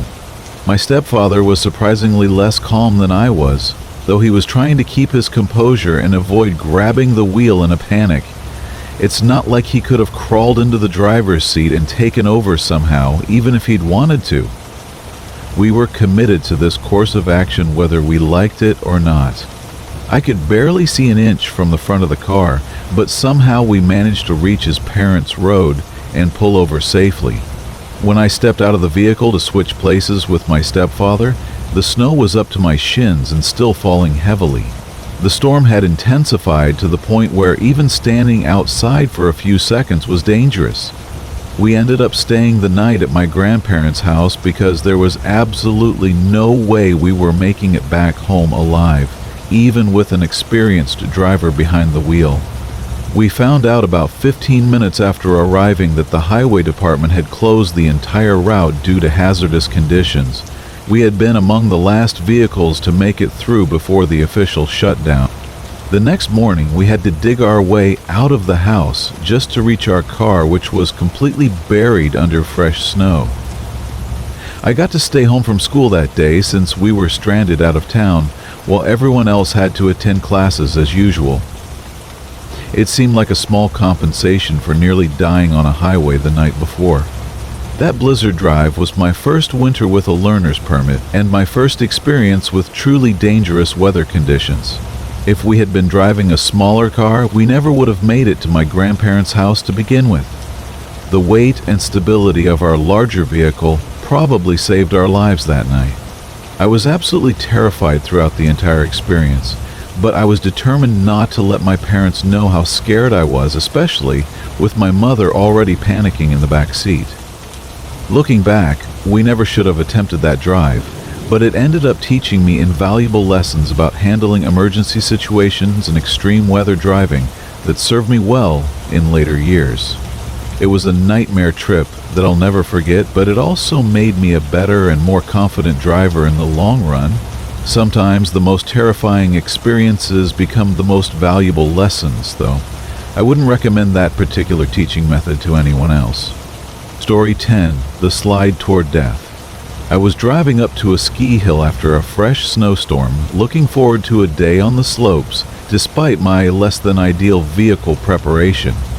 Not having much money at the time, I hadn't invested in proper winter tires, which was a decision I would come to regret in the most dramatic way possible. Anyone who lives in a snowy region understands the critical importance of good winter tires. They're not just a luxury or a minor convenience. They can literally be the difference between arriving safely at your destination and becoming another roadside casualty. Winter tires won't necessarily get you anywhere your regular tires can't go, but they'll keep you out of ditches and guardrails if you're careful and respectful of the conditions. They provide the crucial extra grip and control that can save your life when things go wrong, which they inevitably do during winter driving. The highway was busy that morning, with other winter sports enthusiasts heading to various mountains and ski areas. I found myself in what was probably the worst possible position for a driver with inadequate tires. There was a tractor-trailer directly in front of me, a car to my left, and another vehicle following behind. I was trapped in the center of potential disaster, surrounded by moving vehicles with nowhere to escape if something went wrong. I did my best to stay sharp and focused, keeping a safe following distance and monitoring the vehicles around me for any signs of trouble. For about 20 minutes, nothing chaotic happened, and I began to relax into the familiar rhythm of highway driving. This was a dangerous mistake that I see drivers make constantly. Once conditions seem stable and predictable, we let our guard down and stop making the split-second calculations that keep us alive. Something shifted in my passenger seat, probably just my gym bag settling or sliding slightly. I took my eyes off the road for what couldn't have been more than a split second to glance over and see what had moved. That tiny moment of inattention was all it took for everything to go completely wrong. Snow is absolutely merciless when you don't have proper tires to handle it. Without winter tires, my worn city slickers were essentially useless on anything more challenging than perfectly clear pavement. I had only made it as far as I had because I was carefully following in the tracks created by the tractor-trailer ahead of me, using his path as a guide through the snow and slush. Just the faintest amount of slush sent me sailing out of control instantly. The right wheels crossed over onto the shoulder and immediately lost what little traction they'd been maintaining. The car began drifting to the right, toward the guardrail that separated the highway from a steep embankment. First, I thought this might actually be the best possible outcome. If I was going to crash, hitting the guardrail and sustaining some body damage seemed preferable to spinning out into traffic or sliding into oncoming vehicles. I took my foot off the gas pedal and tried to coast, avoiding the brakes entirely because I knew that applying them would only contribute to the chaos and send us into a collision at a much higher speed. But I didn't hit the guardrail as expected. The snow had piled up against it during previous storms, forming a natural curb that my car bounced off like a pinball hitting a bumper. I stared in pure shock and terror as the visual scene before me started to rotate, indicating that we were now spinning rather than just sliding. I passed back through the tracks I had been following, but I didn't have the reaction time or the traction necessary to pull out of the slide. Between my delayed response and the impact from bouncing off the snowbank, my car was still without proper grip and continued drifting left across the highway. The truck ahead of me began to slow down, but I didn't want to use my brakes for fear of losing what minimal traction I still had. Now I was facing the very real possibility of slamming into the back of his trailer, going through my windshield and possibly being decapitated by the impact. My car made its way sideways across the entire lane and I prepared for whatever was going to happen when I sideswiped the vehicle in the left lane. We came within inches of making contact. I could see the startled face of the other driver as he realized what was happening and tried to maneuver away from my out-of-control vehicle. Fortunately, he had a more capable vehicle and better tires than I did, so he was able to steer away from me just enough to avoid a collision. The humiliation of almost killing a stranger, and possibly his family, brought me back into sharp focus just as I reached the center of my original lane. Miraculously, my tires managed to find some grip at that exact moment, and I was able to resume moving straight forward. I tapped my brakes very gently to avoid rear-ending the truck, which was now much closer than I was comfortable with. The car seemed to be under my control again, and even began accelerating normally through the snow.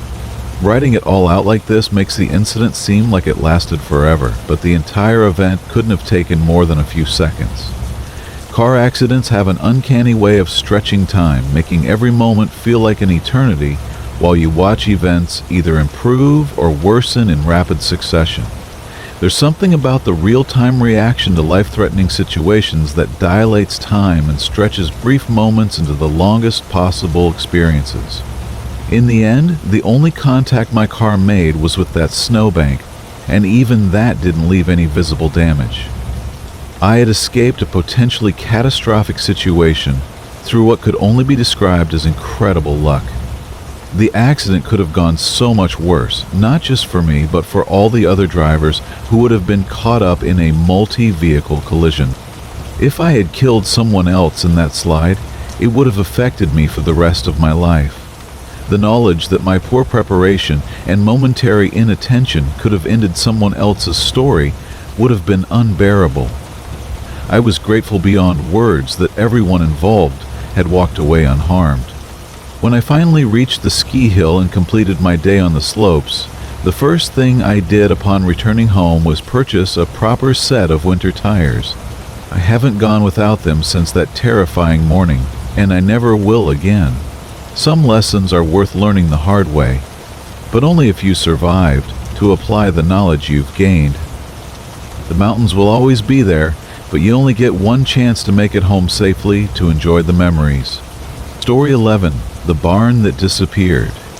I didn't normally work on farms, but I spent 2 months helping my grandfather close down his second property before he sold the buildings and most of the land to focus on his larger farm up in Maine. They knew I needed work, and I drove immediately from Baltimore up to them in my unreliable Ford Focus, eager for both the employment and the chance to work with animals again. The work itself was relatively straightforward, but time-consuming. We spent most of our time moving livestock and their supplies, loading trailer after trailer with chickens, pigs, cows, and even a shipment of horses. This was my first job in a while that involved working directly with animals, and I had forgotten how rewarding that kind of work could be. There's something uniquely satisfying about working with livestock. You get to know their individual personalities and quirks, and they can never talk back to you or create interpersonal drama the way human coworkers sometimes do. It's an honest exchange of labor for care, and it's always rewarding to end the day knowing that all the animals are healthy and well tended. About a month into the project, we had successfully moved most of the animals, which turned out to be fortunate timing because a massive blizzard hit the area shortly afterward. But this wasn't just an ordinary snowstorm. My grandfather's property sat at the bottom of a gentle 2-mile slope, and in snow country, this type of terrain feature creates some of the most dangerous conditions imaginable. When heavy snow accumulates on a gradual incline, it doesn't stay put the way it does on flat ground. Instead, it cascades down the hillside in sheets until it reaches an area where there isn't enough slope left to maintain the momentum. The result is massive snow drifts that can tower 20 feet high or more, creating an otherworldly landscape that can bury entire buildings. The drifts around my grandfather's property were easily 20 feet high in some spots, tall enough to dwarf two of the outlying barns and far taller than any of the stables or chicken coops we were still using. To keep essential areas clear, we had to maintain a series of burning barrels strategically placed every 8 feet or so between the house and barn. These weren't small decorative fire pits. We were using large steel drums filled with burning wood and tires, creating blazing infernos that reached temperatures of 800 degrees or more. The barrels had to be kept burning continuously because once the snow got in and doused the fire, the entire barrel would freeze solid and become impossible to restart. This meant rolling around 800-degree steel drums whenever we needed to reposition them, which was exactly as dangerous and unpleasant as it sounds. The wind was harder than anyone in the family had seen in at least 50 years. If you tried to go through a door that opened to the outside, it required both arms to push it open against the pressure. You had to protect your eyes and face because the wind was so intense it could freeze the moisture in your eyes faster than you could blink. This happened to all of us multiple times, and it was one of the most indescribable pains I've ever experienced. My uncle and I were taking turns filling gas cans in the barn to keep the generators running. These generators were literally keeping us alive, while the wood stoves and burning barrels provided additional heat. The electricity was what powered the essential systems that made survival possible. I felt like I was living in a different century, running back and forth through the storm to maintain the various fires and fuel sources that stood between us and freezing to death. Not long into the blizzard, my uncle fell and broke his leg while he was out there alone.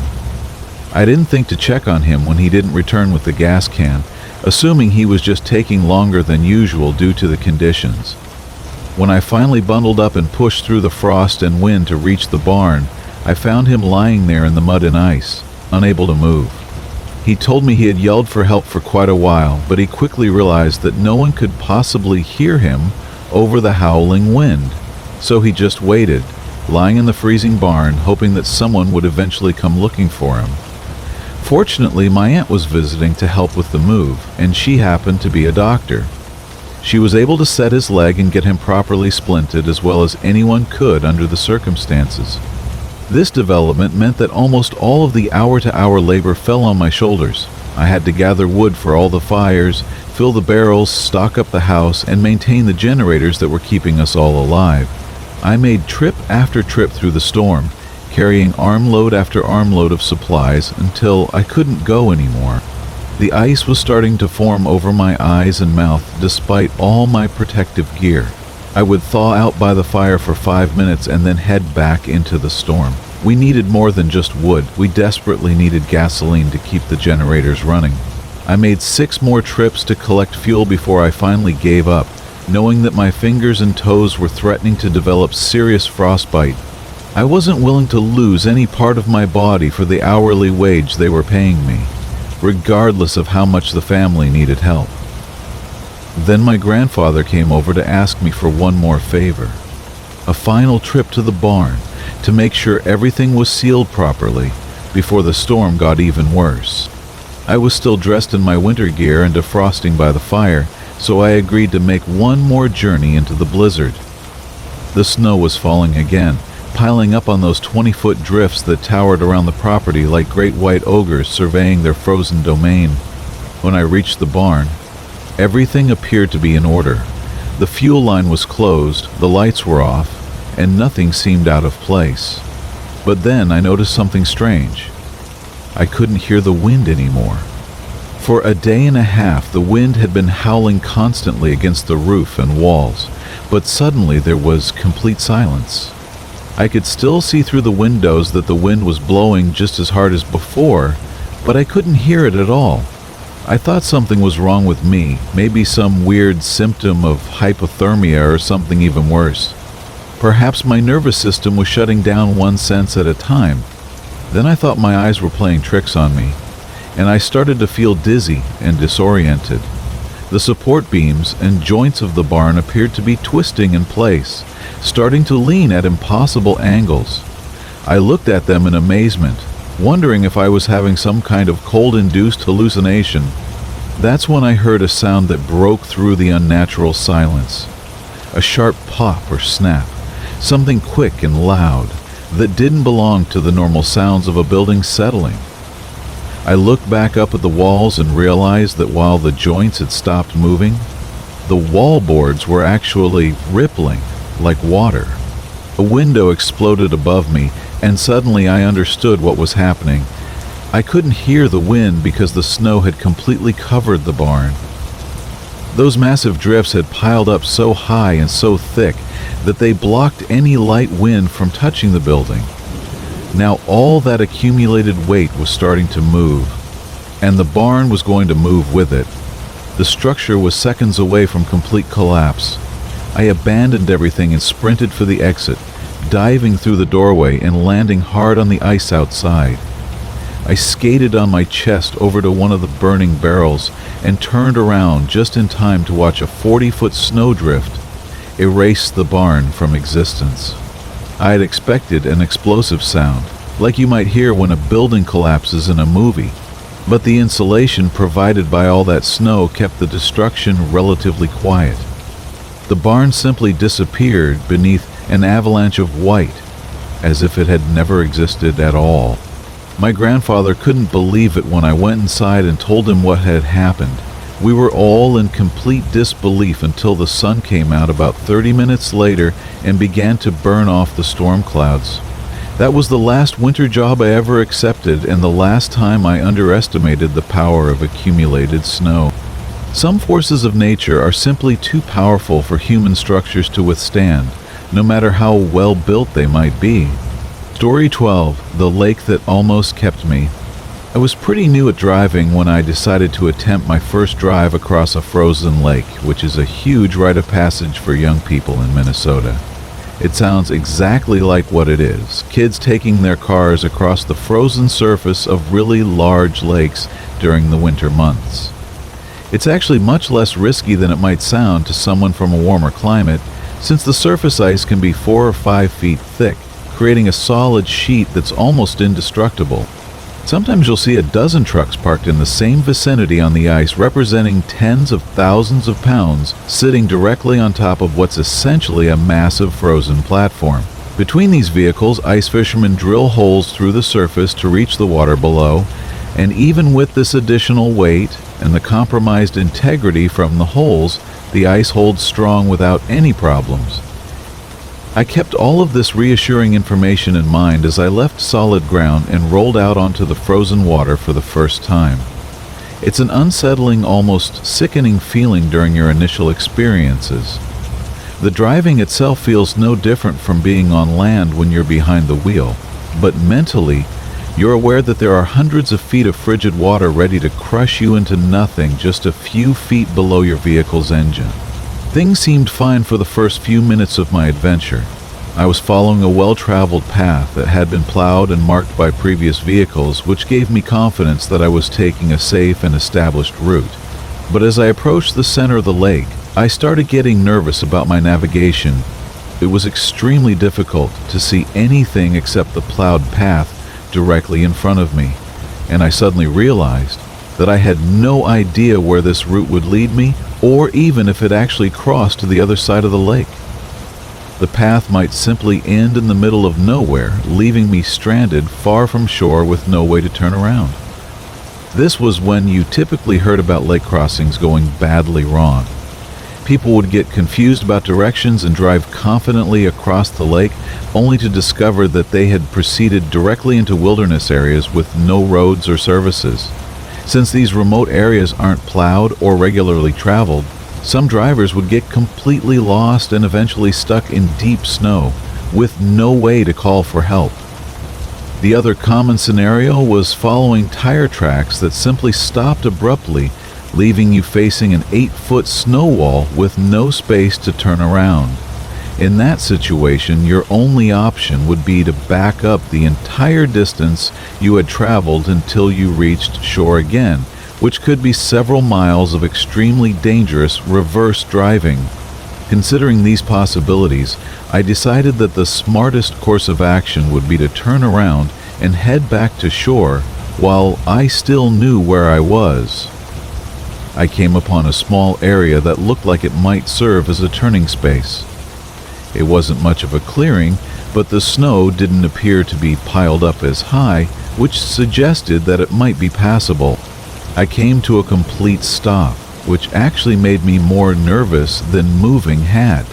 It felt like the stationary weight might be somehow heavier or more dangerous to the ice, though logically I knew that the ice either would or wouldn't support a vehicle regardless of whether it was moving or stationary. As soon as I backed off the plowed area to attempt my turn, I became hopelessly stuck in over a foot of unpacked snow. I tried every trick I could think of, including putting my floor mats under the tires for traction, but they just went flying 20 feet behind the car without providing any help whatsoever. I tried digging out around the tires with my snow scraper, but all I succeeded in doing was breaking off a fingernail and causing my finger to start bleeding from the cold and the sharp ice. This was long before cell phones were common, so I couldn't call for assistance or let anyone know where I was. Finally, I realized that I was going to have to abandon the car and walk back to shore to get help. This was a sobering realization because I was probably at least 3 miles from the nearest road, and it was at least a mile just to reach the shoreline. I had never fully appreciated just how far out you could be when driving across a large lake. I gathered all the warm clothing and supplies I could carry, including several jackets and a cheap red flashlight that would have to serve as my only source of light once darkness fell. Unfortunately for me, the temperature was about 20 degrees below zero, and I quickly discovered that walking across an open lake on a windy night was far more challenging than I had anticipated. A frozen lake is essentially a flat, open plain with absolutely nothing to shield you from the wind. By the time I finally reached an area with houses, I was seriously concerned that I might die of hypothermia before finding help. My extremely introverted and socially awkward teenage self had to overcome significant anxiety to knock on a stranger's door and ask for assistance. Someone finally answered, and I explained my predicament as clearly as I could while trying not to collapse from exhaustion and cold. They kindly allowed me to use their phone, and I called home feeling relieved that help was finally within reach. I was also grateful for the warmth of their house, which felt like paradise after my trek across the frozen wasteland. My younger brother answered the phone, and I told him to get our father immediately. Instead, he said nope and hung up on me. I called back thinking this was just typical sibling teasing, but he must have left the phone off the hook because I could only get a busy signal. After trying several more times and feeling increasingly awkward about imposing on these generous strangers, I decided that my only option was to walk the rest of the way home. My burning hatred of my brother and detailed plans for revenge actually helped keep me warm during the remainder of my journey. I made it home with only one small spot of frostbite on my finger, caused by a hole in my glove that I hadn't noticed until it was too late. My brother received a thorough lecture from our father, just as I did for attempting to drive on the lake in the first place. The next day, Dad drove me back to retrieve my car, which thankfully hadn't been towed or vandalized during its overnight stay on the ice. I haven't had any interest in driving on frozen lakes since that experience. Some rites of passage are better left unattempted, especially when the consequences of failure involve freezing to death in the middle of nowhere. Story 13, the dumpster that saved my life. A few years ago, around Thanksgiving, it snowed a foot overnight in what became one of the most dangerous and humbling experiences of my life. I was homeless at the time, riding my bike and trailing a heavy bike cart that had developed a flat tire. The sun was going down, and snow was starting to fall again, making travel increasingly difficult and dangerous. I was sweating and exhausted from trying to pull the cart through the snow and slush with that flat tire dragging behind me. The additional weight and resistance made every pedal stroke a struggle, and I knew I needed to stop and assess the damage before I could continue. I pulled into an empty parking lot and found a small overhang where I could work on the tire with some protection from the elements. The overhang was tiny, barely extending a foot out from the building's wall, so it only provided cover for my body while I worked. the bike and cart remained fully exposed to the falling snow and wind. I examined the tire carefully, looking at the rip in the rubber and trying to determine if there was anything I could do to repair it with the limited materials I had available. After studying the damage, I realized that there was no way to fix the tire without proper tools and supplies that I simply didn't have access to. There was a brief break in the storm when the wind calmed down, and I decided to rest for just a few minutes before starting the difficult journey back to the place where I stayed each night. What I intended to be a brief rest turned into 4 hours of unconsciousness. I had fallen into such a deep sleep that I was completely unaware of my surroundings or the continuing snowfall. The problem was that it had started snowing heavily again not long after I fell asleep, and when I finally woke up, I was buried under another 6 inches of fresh snow. The sweat on my skin and coat liner had turned to frost while I slept, and I was certain that I was either hypothermic or very close to it. My body temperature had dropped dangerously low, and my muscles were barely responding to my attempts to move. It took me 30 minutes of struggling to fight my way out of the snow that had accumulated over me. The snow was heavy, wet, and dense, making it extremely difficult to push aside even when I was fully conscious and alert.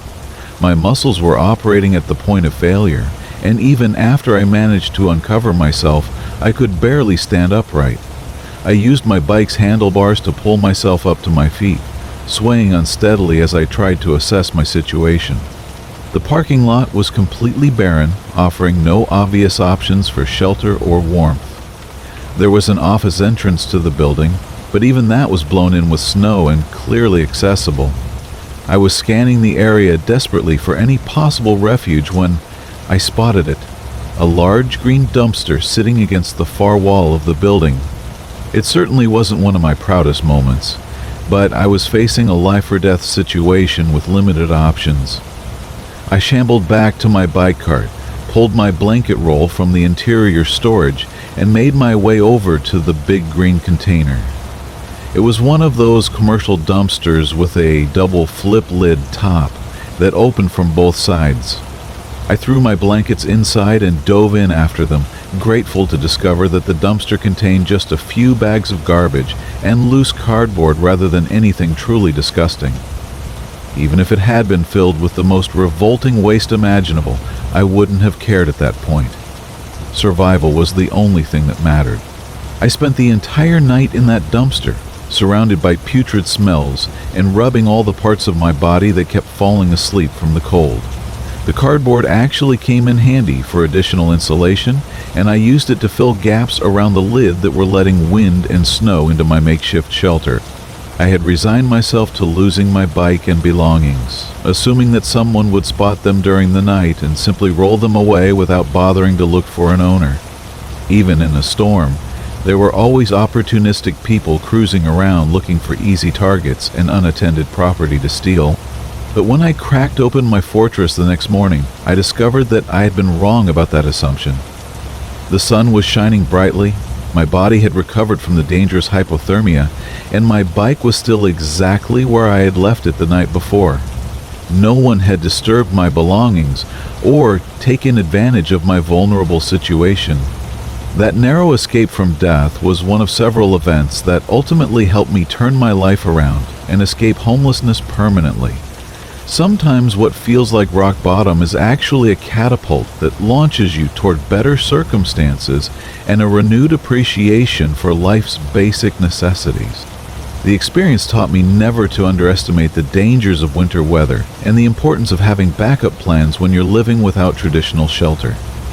It also showed me that survival sometimes requires swallowing your pride and accepting help from unexpected sources, even if that source happens to be a garbage dumpster behind an office building. Story 14, the walk that nearly killed me. When I was in college, I lost the key to my car and didn't have a spare, which created a problem that seemed to have only one solution. It was the middle of winter, and I didn't feel like I could ask anyone for a ride to the car dealership, so I decided to walk the 6 or 7 miles from my apartment to get a replacement key. In hindsight, this seems like an incredibly desperate and poorly thought out decision, but at the time it felt like the most straightforward approach to solving my problem.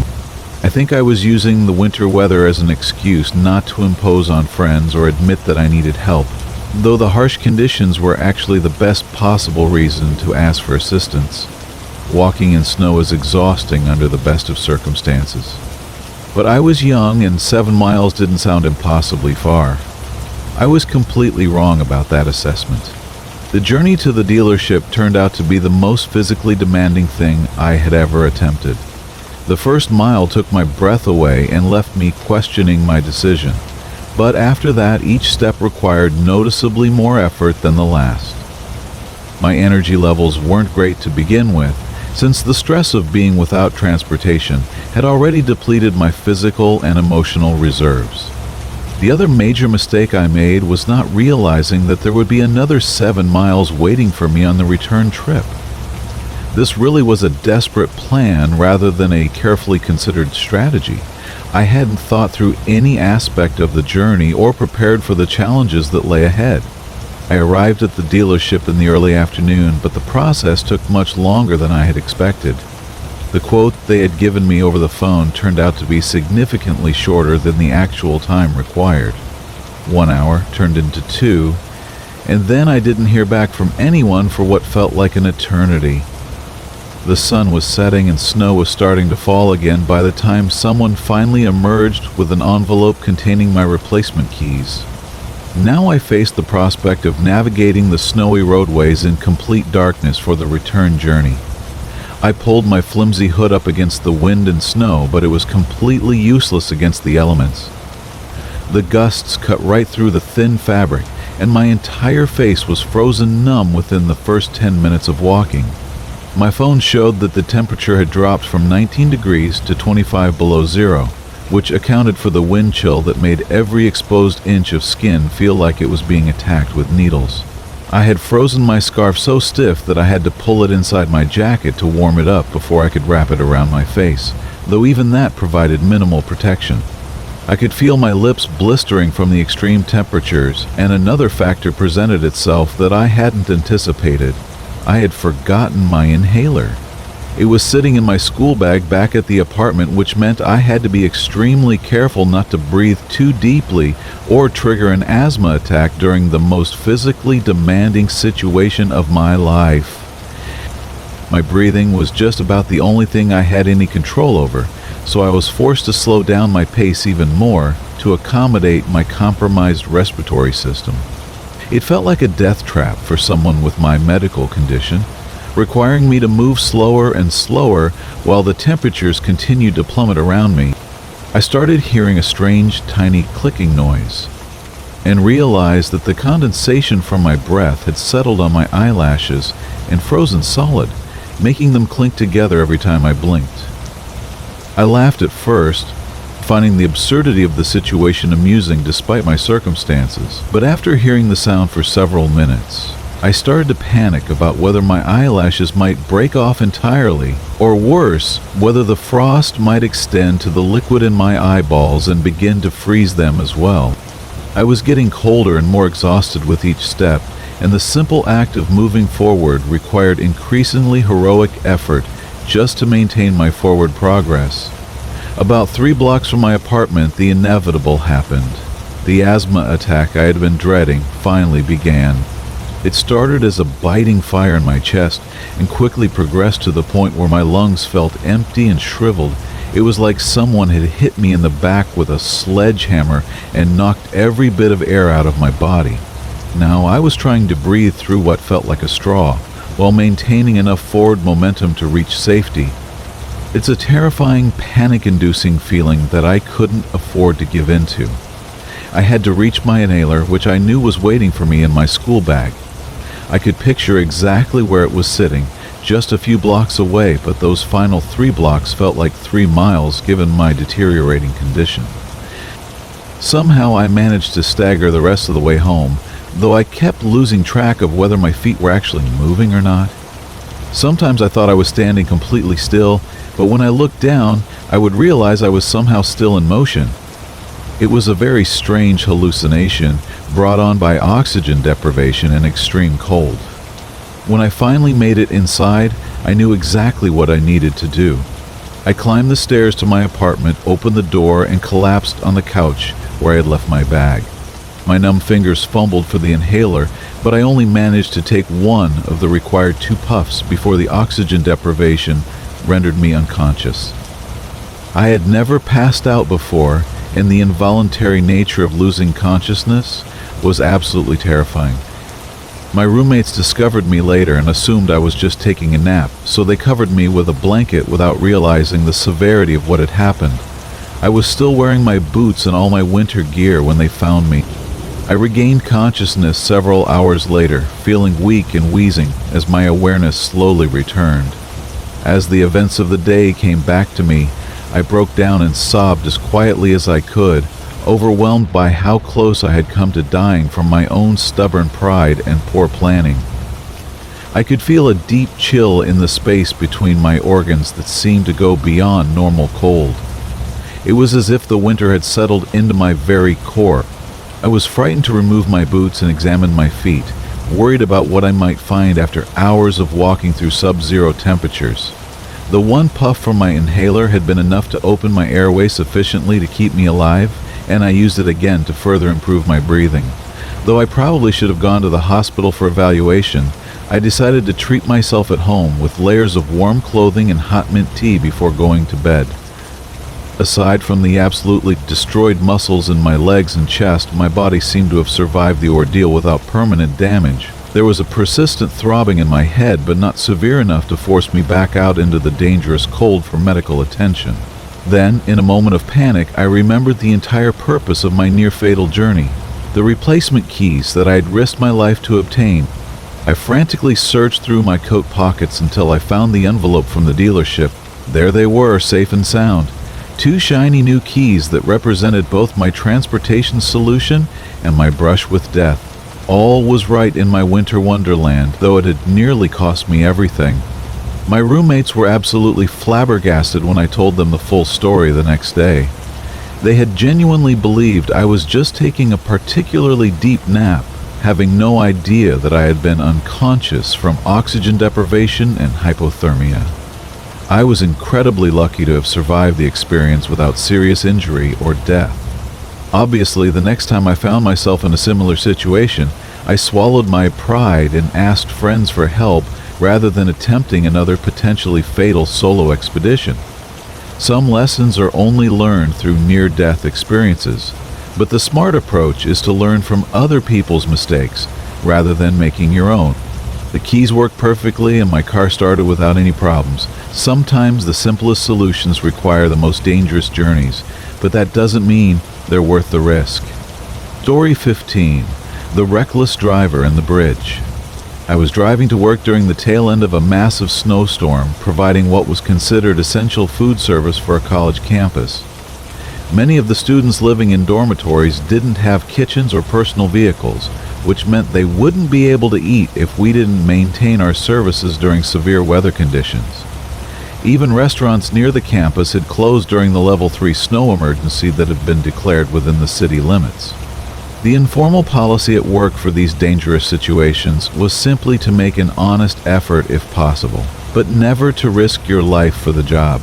I was one of the few employees who owned a 4-wheel drive vehicle, and I had the largest truck available, a crew cab that could transport multiple workers safely through the storm.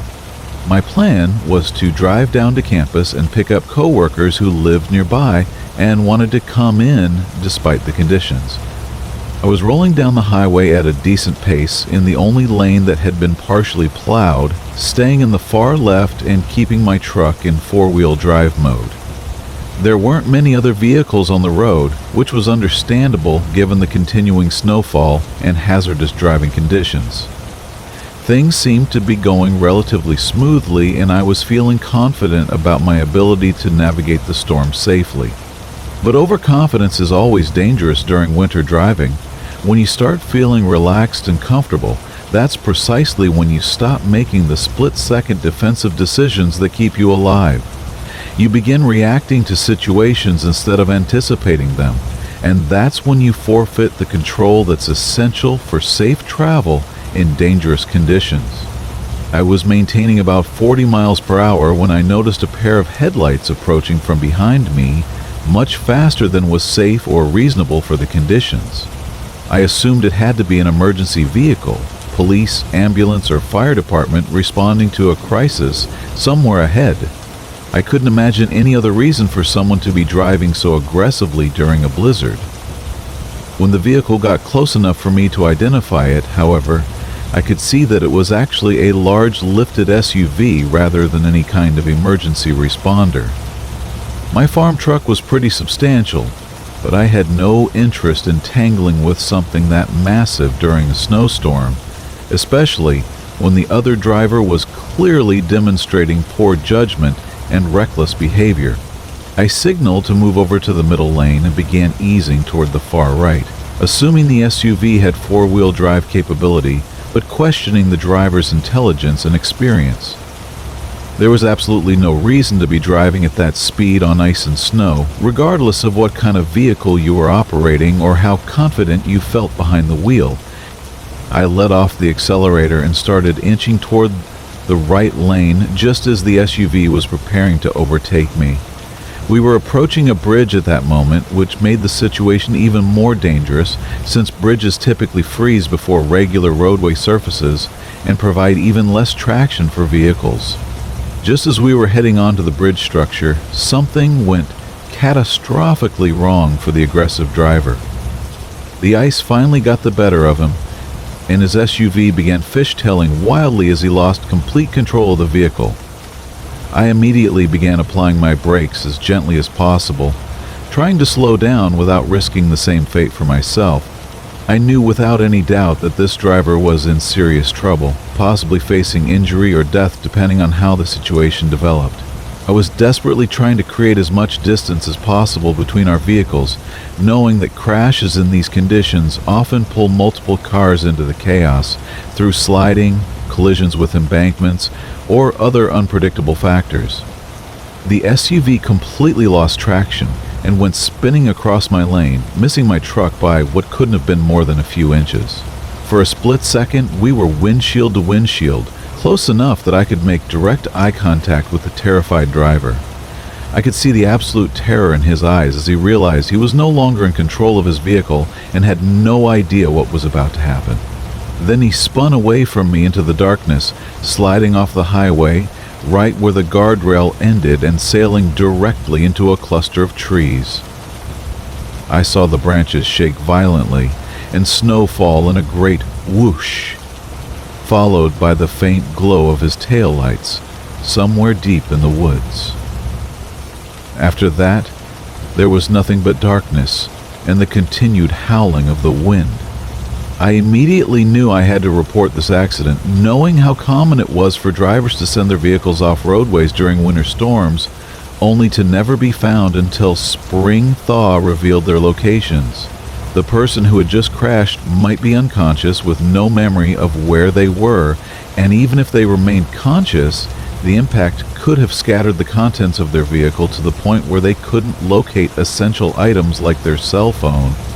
I saw a couple of other vehicles behind me slowing down and pulling off to help, so I called 911 to report the accident, and then continued on to work. My hands were gripping the steering wheel so tightly that I thought I might need assistance prying them off when I arrived at my destination. It's not always the ice and snow that create the most dangerous situations during winter driving. Often, it's the reckless idiots you share the roads with, who don't understand how to drive safely in challenging conditions. This particular driver had not only wrecked through his own poor judgment, but had nearly taken me along with him in the process. The experience served as a reminder that defensive driving becomes even more critical during severe weather, not just because of the conditions themselves, but because of the increased likelihood that you'll encounter other drivers who are operating well beyond their abilities or comfort zones. I made it to work safely and picked up the coworkers who needed transportation, grateful that we were all able to provide essential services to students who depended on us during the emergency. Sometimes doing the right thing requires taking calculated risks, but there's a significant difference between reasonable caution and reckless endangerment. The memory of that terrified face and the spinning SUV stayed with me for a long time afterward, serving as a sobering reminder of how quickly winter driving situations can deteriorate and how little control any of us really have when the elements decide to assert their dominance over human transportation plans. Story 16. The Desert Messenger. When I was younger, I spent my summers driving big rigs across the country to earn extra money while pursuing my education. My wife often joined me on these journeys, and she had even obtained her commercial driver's license so she could take over if needed. Those summer road trips became some of our most treasured memories together, waking up each day to the unpredictable beauty of life on the open road. The route that would change everything for us began in Idaho, where we had successfully delivered our load. We were now headed back with a different trailer in tow, making excellent time despite a minor delay that kept us in Tucson longer than we had planned. As darkness settled over the Arizona desert, we found ourselves only an hour outside the city, both feeling the weight of the long day pressing down on our shoulders. We spotted a truck stop ahead, hoping to rest for the night, but when we pulled into the lot, we discovered it was completely packed. Every single parking stall was occupied by semis and smaller trucks, and even the lane spaces were crowded with vehicles parked illegally. The scene reminded us of travelers seeking shelter from an approaching storm. After making a careful U-turn through the chaotic lot, we decided to continue down the highway, hoping to find a suitable place to park for the night. Fortune smiled upon us when we discovered a large, dusty area just off the highway. A wide dirt road led us about 100 feet from the main route before opening into what appeared to be a recreational field. My wife speculated that once the sun rose, we would probably see dirt bike jumps and riding trails scattered throughout the area, possibly even a small racing circuit carved into the desert floor. The only landmark visible in the darkness was a cluster of trees standing sentinel in the distance. We assumed they marked a wash or creek bed that provided enough water to sustain the desert vegetation. After completing our usual routine of checking the load, securing everything properly, and placing safety cones behind the trailer, I inspected the tires while my wife handled the mileage logs and other paperwork that came with our profession. With our duties completed, we settled into our evening routine. We shared a light dinner, played a few hands of cards, and then prepared for sleep in the comfortable darkness of our cab. The night was perfectly still and peaceful, with only the gentle sounds of the desert settling around us. I remember thinking how serene everything felt as we drifted off to sleep, because when we awakened hours later, the atmosphere had transformed into something entirely different. My wife's urgent shaking jolted me from deep sleep, her voice filled with concern as she insisted that something was wrong. As I sat up and looked around our sleeping area, I couldn't immediately see anything amiss. We used a divider to separate the cab from our sleeping quarters, but even through that barrier, I could now hear and feel what had alarmed her. Something was causing our massive truck to rock gently back and forth.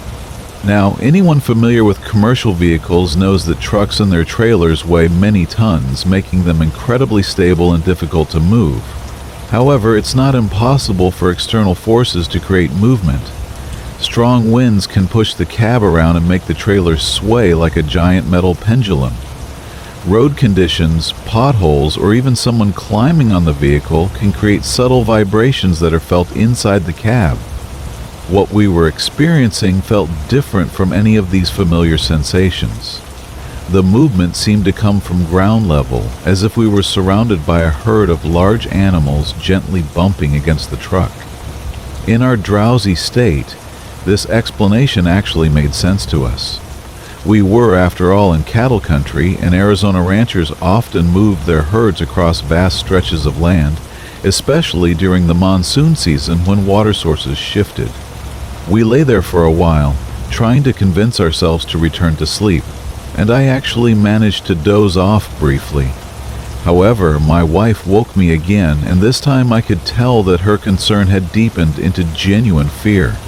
The rocking motion had intensified significantly, and now we could hear a strange whooshing sound from outside, like wind, but with an odd metallic echo that defied easy description. I climbed out of our bunk and retrieved my flashlight, deciding it was time to investigate. Rather than removing the light blockers from our rear windows, I pushed aside the divider and peered through the windshield. The view that greeted me was both fascinating and unsettling. I couldn't see any animals or moving vegetation, but I could observe different shades of darkness twisting and swirling together, creating patterns that looked almost like special effects from a movie. When I turned on my flashlight and pressed it against the window to see past the reflection, I found nothing but the expected desert landscape: dirt, sparse weeds, occasional cacti, and scattered rocks. There was no sign of the animals I had expected to find, nor any evidence of the swirling darkness I had witnessed moments before. When my wife asked what I could see out there, I told her honestly that there was nothing visible, not even the cloud of dust that a herd of animals would certainly have kicked up. The moment I clicked off my flashlight, our entire truck and trailer swayed so violently that I was thrown against the wall of the cab and nearly fell to the floor. My wife's scream pierced the night as the sensation reminded us of being tossed about on rough seas or struck by a speeding train. I struggled back to my feet, grabbing the passenger seat for support while trying to maintain a position where I could observe the area outside without being easily seen. The truck remained still after that dramatic movement, but we could now hear a new sound, a rhythmic tapping or clicking that resembled stone striking metal. My wife made a comparison that sent chills down my spine, saying it sounded exactly like our small dog's claws skittering across the tile floor of our kitchen back home. For reasons I couldn't quite explain, this observation unsettled me more than anything else we had experienced that night. As we sat in tense silence, I noticed movement near the distant tree line we had spotted earlier. Ducking down and squinting through the passenger window, I watched as a figure moved between the trees.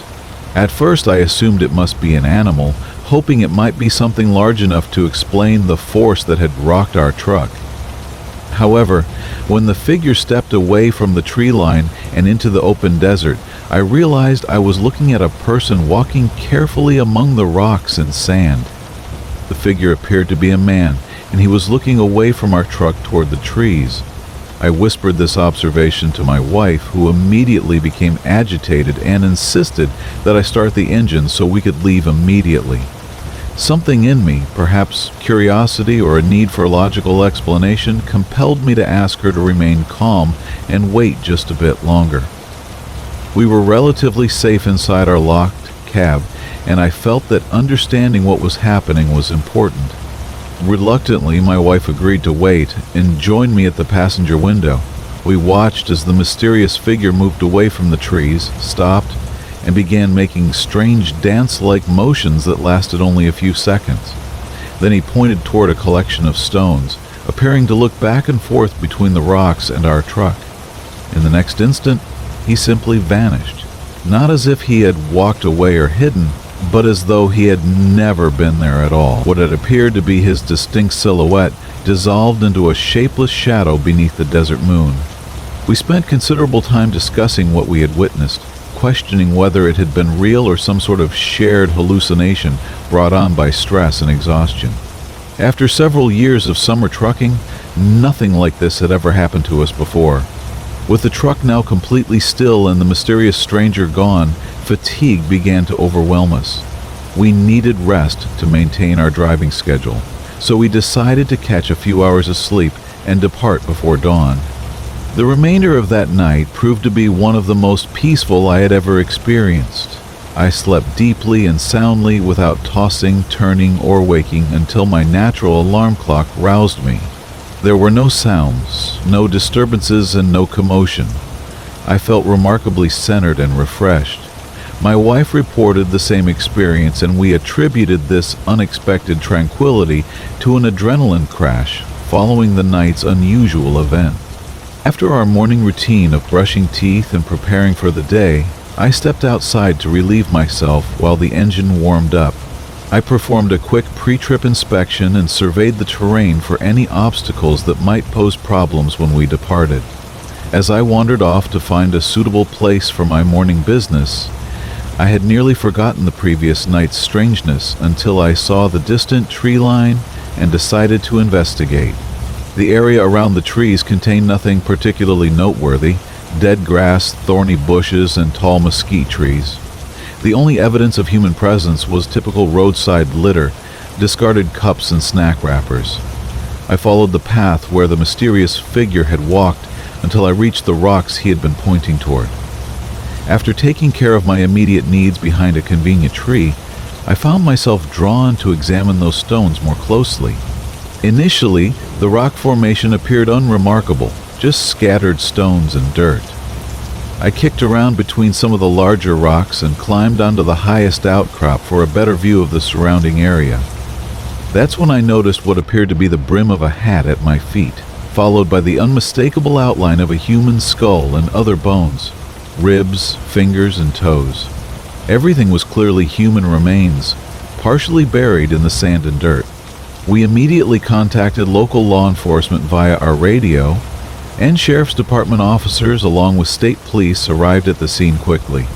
They confirmed that this was a known location where missing persons occasionally turned up, both alive and deceased. The desert trail system in the surrounding hills was notorious for claiming victims.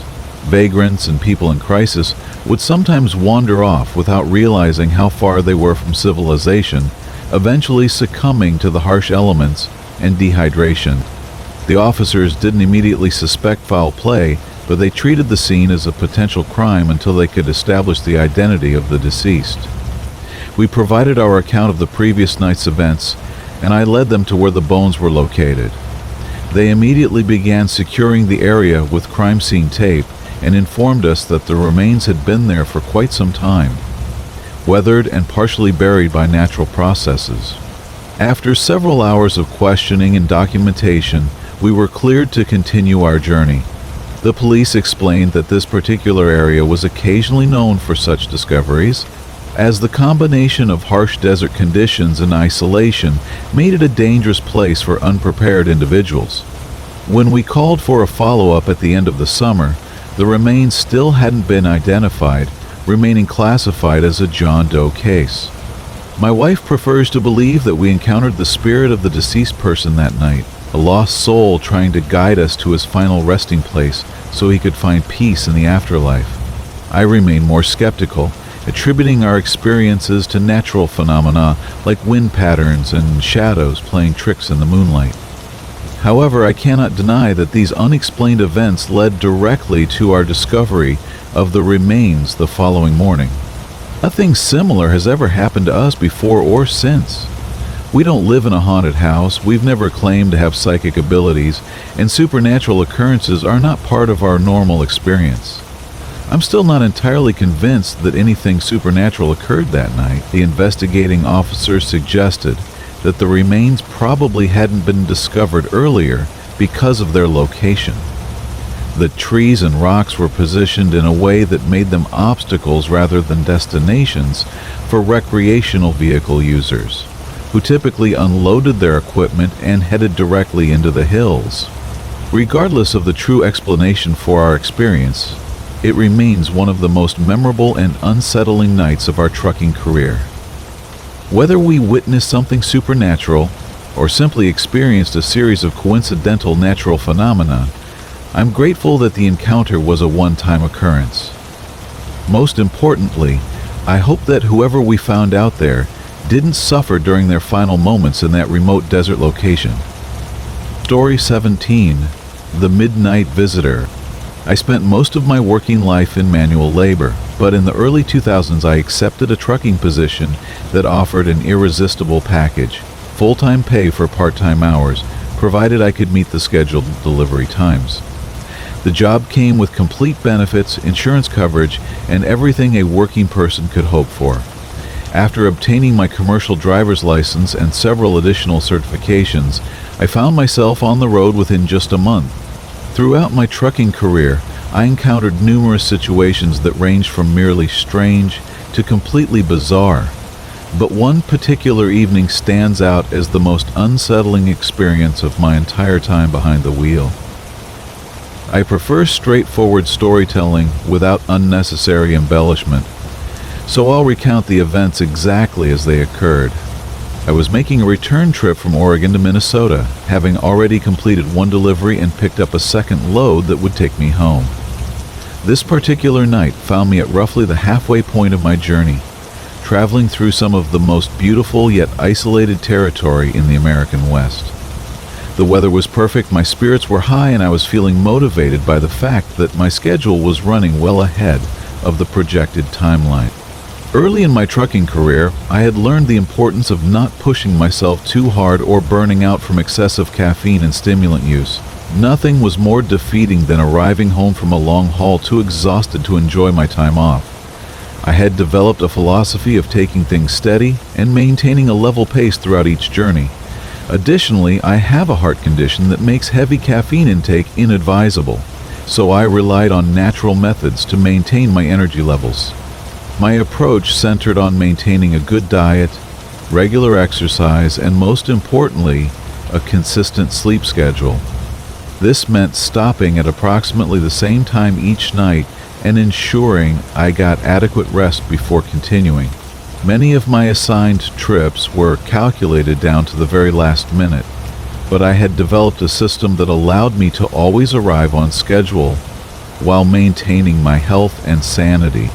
After crossing the Idaho border, I found myself driving through the vast expanse of Montana, a region known for its breathtaking beauty but sparse population. My route took me through Missoula and several other established townships, but between these communities, travelers could consider themselves fortunate to find even a basic service station. These rural stretches always kept me alert, as I had heard countless horror stories about drivers running out of fuel, experiencing tire blowouts, or encountering engine trouble with no assistance available for 75 miles in any direction.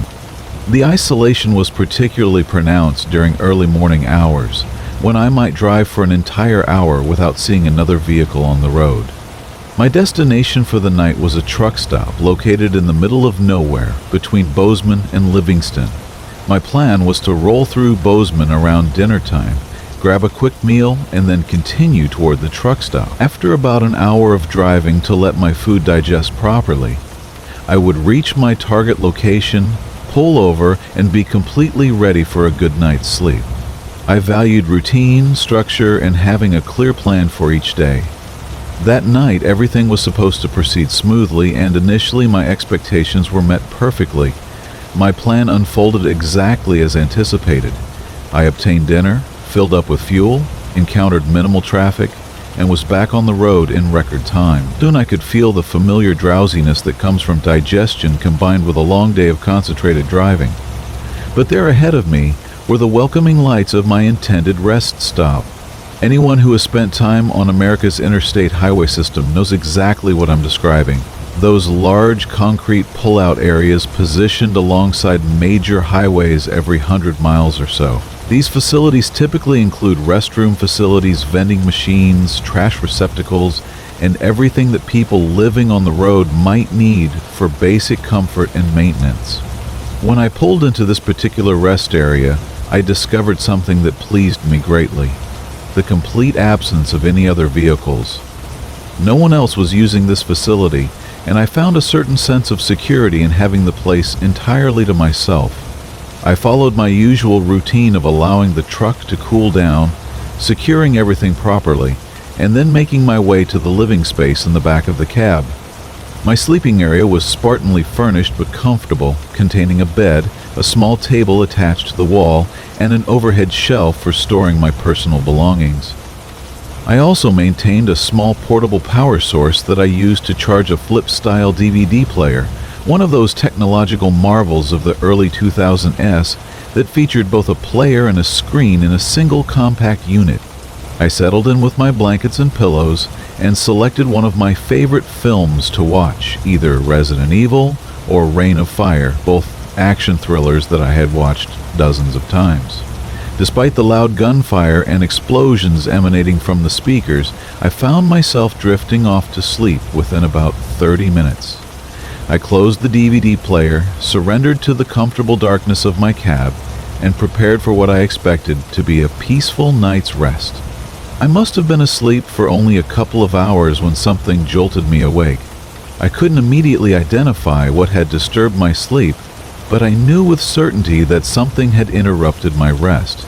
I have a tendency to snore occasionally, and sometimes these louder episodes wake me up, so I initially assumed that might have been the cause. I snuggled deeper into my blankets, planning to capture a few more hours of sleep before hitting the road again, before sunrise, to gain extra miles before the rest of the world awakened.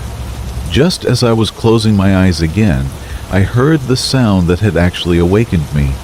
It wasn't a snore as I had assumed, but rather the sharp sound of someone coughing. The cough seemed to originate from somewhere outside my cab, out in the parking area. The sound was partially muffled, suggesting that perhaps another trucker had arrived during my sleep and I simply hadn't heard the rumble of their engine. While this seemed unlikely given the quiet of the location, I supposed anything was possible. Wanting to verify what I had heard, I reached up and turned on the small overhead light in my sleeping area. The moment that light illuminated, I could clearly hear the sound of shoes slapping against asphalt and someone running away from my truck. As I listened carefully, the footsteps gradually faded as the person moved farther from my location. Whoever had been out there had obviously seen my light activate and had reacted by fleeing the scene. This development immediately put me on high alert. I turned off the light to avoid giving away my exact position within the truck, knowing that as long as the interior remained dark, it would be nearly impossible for anyone outside to see into the depth of the sleeping cab. I used this advantage to carefully survey the parking area through my windows. What I observed was definitely unusual and concerning. An older van was parked across the lot, positioned at an angle so that its broadside faced directly toward my windshield. This was particularly strange because I was absolutely certain that the parking lot had been completely empty when I had arrived earlier that evening. The van's placement seemed deliberately chosen to provide the occupant with a clear view of my truck. I tried to rationalize the situation, telling myself that perhaps the van's occupant had been walking a dog, taking a smoke break, or simply stretching his legs with a few laps around the parking area. Maybe he had accidentally awakened me during his exercise routine, and when he saw my light come on, he realized he had made a mistake and hurried back to his vehicle. For long-haul travelers like ourselves, such activities weren't particularly unusual. Despite these reasonable explanations, I felt a nagging sense of apprehension. Nevertheless, I decided not to investigate further and attempted to return to sleep. Unfortunately, my best efforts to fall back asleep proved unsuccessful. Just as I began to drift off again, I heard those same footsteps returning, followed by what sounded unmistakably like someone attempting to open my passenger side door handle. The distinctive click of the door handle being tested, followed by the slight sway of someone stepping off the truck's sidebar, left no doubt about what was happening. Whoever I had heard coughing earlier was now actively trying to gain entry to my truck. At this point, every alarm in my head was sounding, and the structured, well-planned part of my mind was scrambling to formulate a response to this unprecedented situation. For reasons that many of my friends have criticized me for over the years, I didn't carry a firearm during my trucking runs. I did, however, have a short metal club that I normally used for checking tire pressure, and this seemed like an excellent alternative weapon under the circumstances. I decided that my best course of action was to confront whoever was lurking around the parking lot and make it clear that my truck was private property, not a public facility. Moving swiftly and decisively, I threw open the passenger door and activated my flashlight. I carried a high-quality streamlight that could illuminate objects up to 30 yards away with concentrated white light, not the weak diffused yellow beam of cheaper alternatives. I swept the beam back and forth across the immediate area, but saw nothing suspicious at first glance. I climbed down from the cab and performed a complete inspection of both the truck and trailer, checking underneath and around every corner. Still, finding nothing, I realized there was only one option remaining. I needed to investigate that van directly. I approached the rear of the vehicle with my flashlight ready, wanting to examine the license plate before proceeding with any further investigation. As I moved to inspect the back bumper and brought my light up to read the plate, my eyes naturally focused on the license plate, which displayed South Dakota registration. However, something else immediately caught my attention and sent a chill down my spine. Near the rear tire, partially hidden behind the vehicle, I could see the toe tips of a pair of boots. Someone was crouched down and hiding on the far side of the van, and only those small portions of their footwear were visible from my position. I kept my light trained on those boot tips for what felt like an eternity, but was probably only 10 or 20 seconds. It was long enough for the hidden person to realize that their position had been discovered and that they were completely exposed. I watched in fascination and growing dread as the boots slowly shuffled backward until they were completely concealed behind the tire. The sight of this deliberate hiding behavior made my stomach turn sour with apprehension. This person clearly had malicious intentions, and I wanted absolutely nothing to do with whatever scheme they were planning.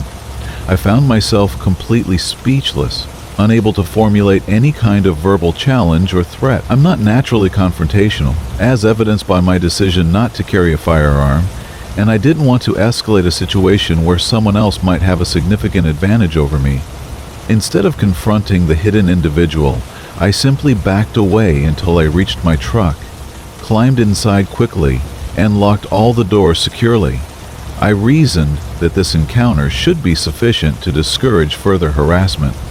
Both parties now knew exactly what was happening, so the element of mystery had been completely eliminated. This was clearly some vagrant individual looking to make a score, and now that he understood the truck wasn't abandoned, I hoped he would simply move on to easier targets.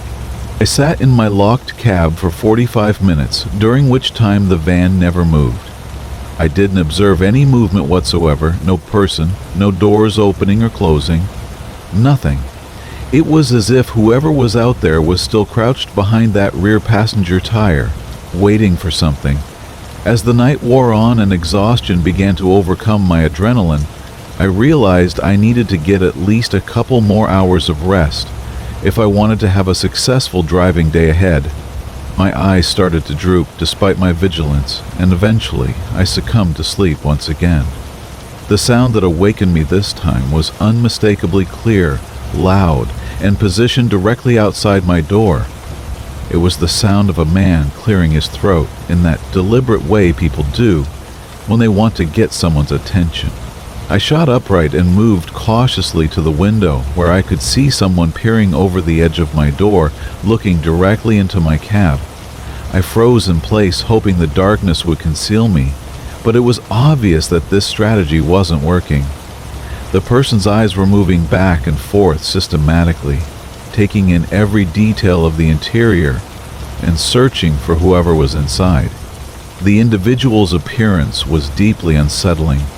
He looked as though he had given himself a haircut with a butter knife, with some sections completely shaved while others remained long and unkempt. I could see multiple cuts and nicks along his scalp, and it appeared that his eyebrows had been shaved off entirely, though the moonlight made it difficult to be certain of this detail. I could physically feel this person pulling on my door handle, and the force of his efforts was sufficient to make the entire truck rock slightly. Realizing I had to do something, I decided to shout as loudly as possible through the glass. "What do you want?" I hollered, remaining motionless in the back of the cab. I should mention that this conversation was heavily censored in my memory, as I recall using profanity in virtually every sentence I spoke to this individual. His response was simply, "It's me." When I asked who he was, he said, "It's Jake, come on." I realized this might be a case of mistaken identity, so I sat up and reached for my tire pressure club on the floor. "I don't know you," I explained firmly. "I'm not from here. Please, just get away from my truck." The conversation deteriorated rapidly from that point. "Playing hard to get, I like it," he said, with disturbing enthusiasm. "Let's do something different." This individual then launched into a lengthy and explicit monologue about his intentions, none of which involved violence, but all of which were sexual in nature from beginning to end.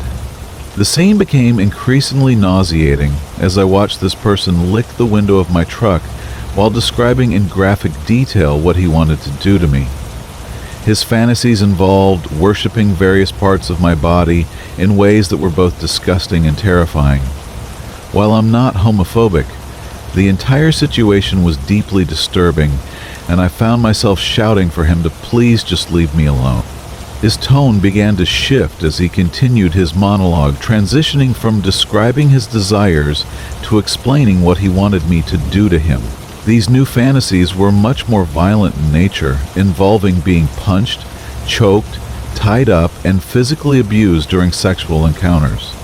I couldn't believe what I was hearing, and the situation continued to escalate as he switched from licking my window to tapping on it, and finally to smashing his fist against the glass.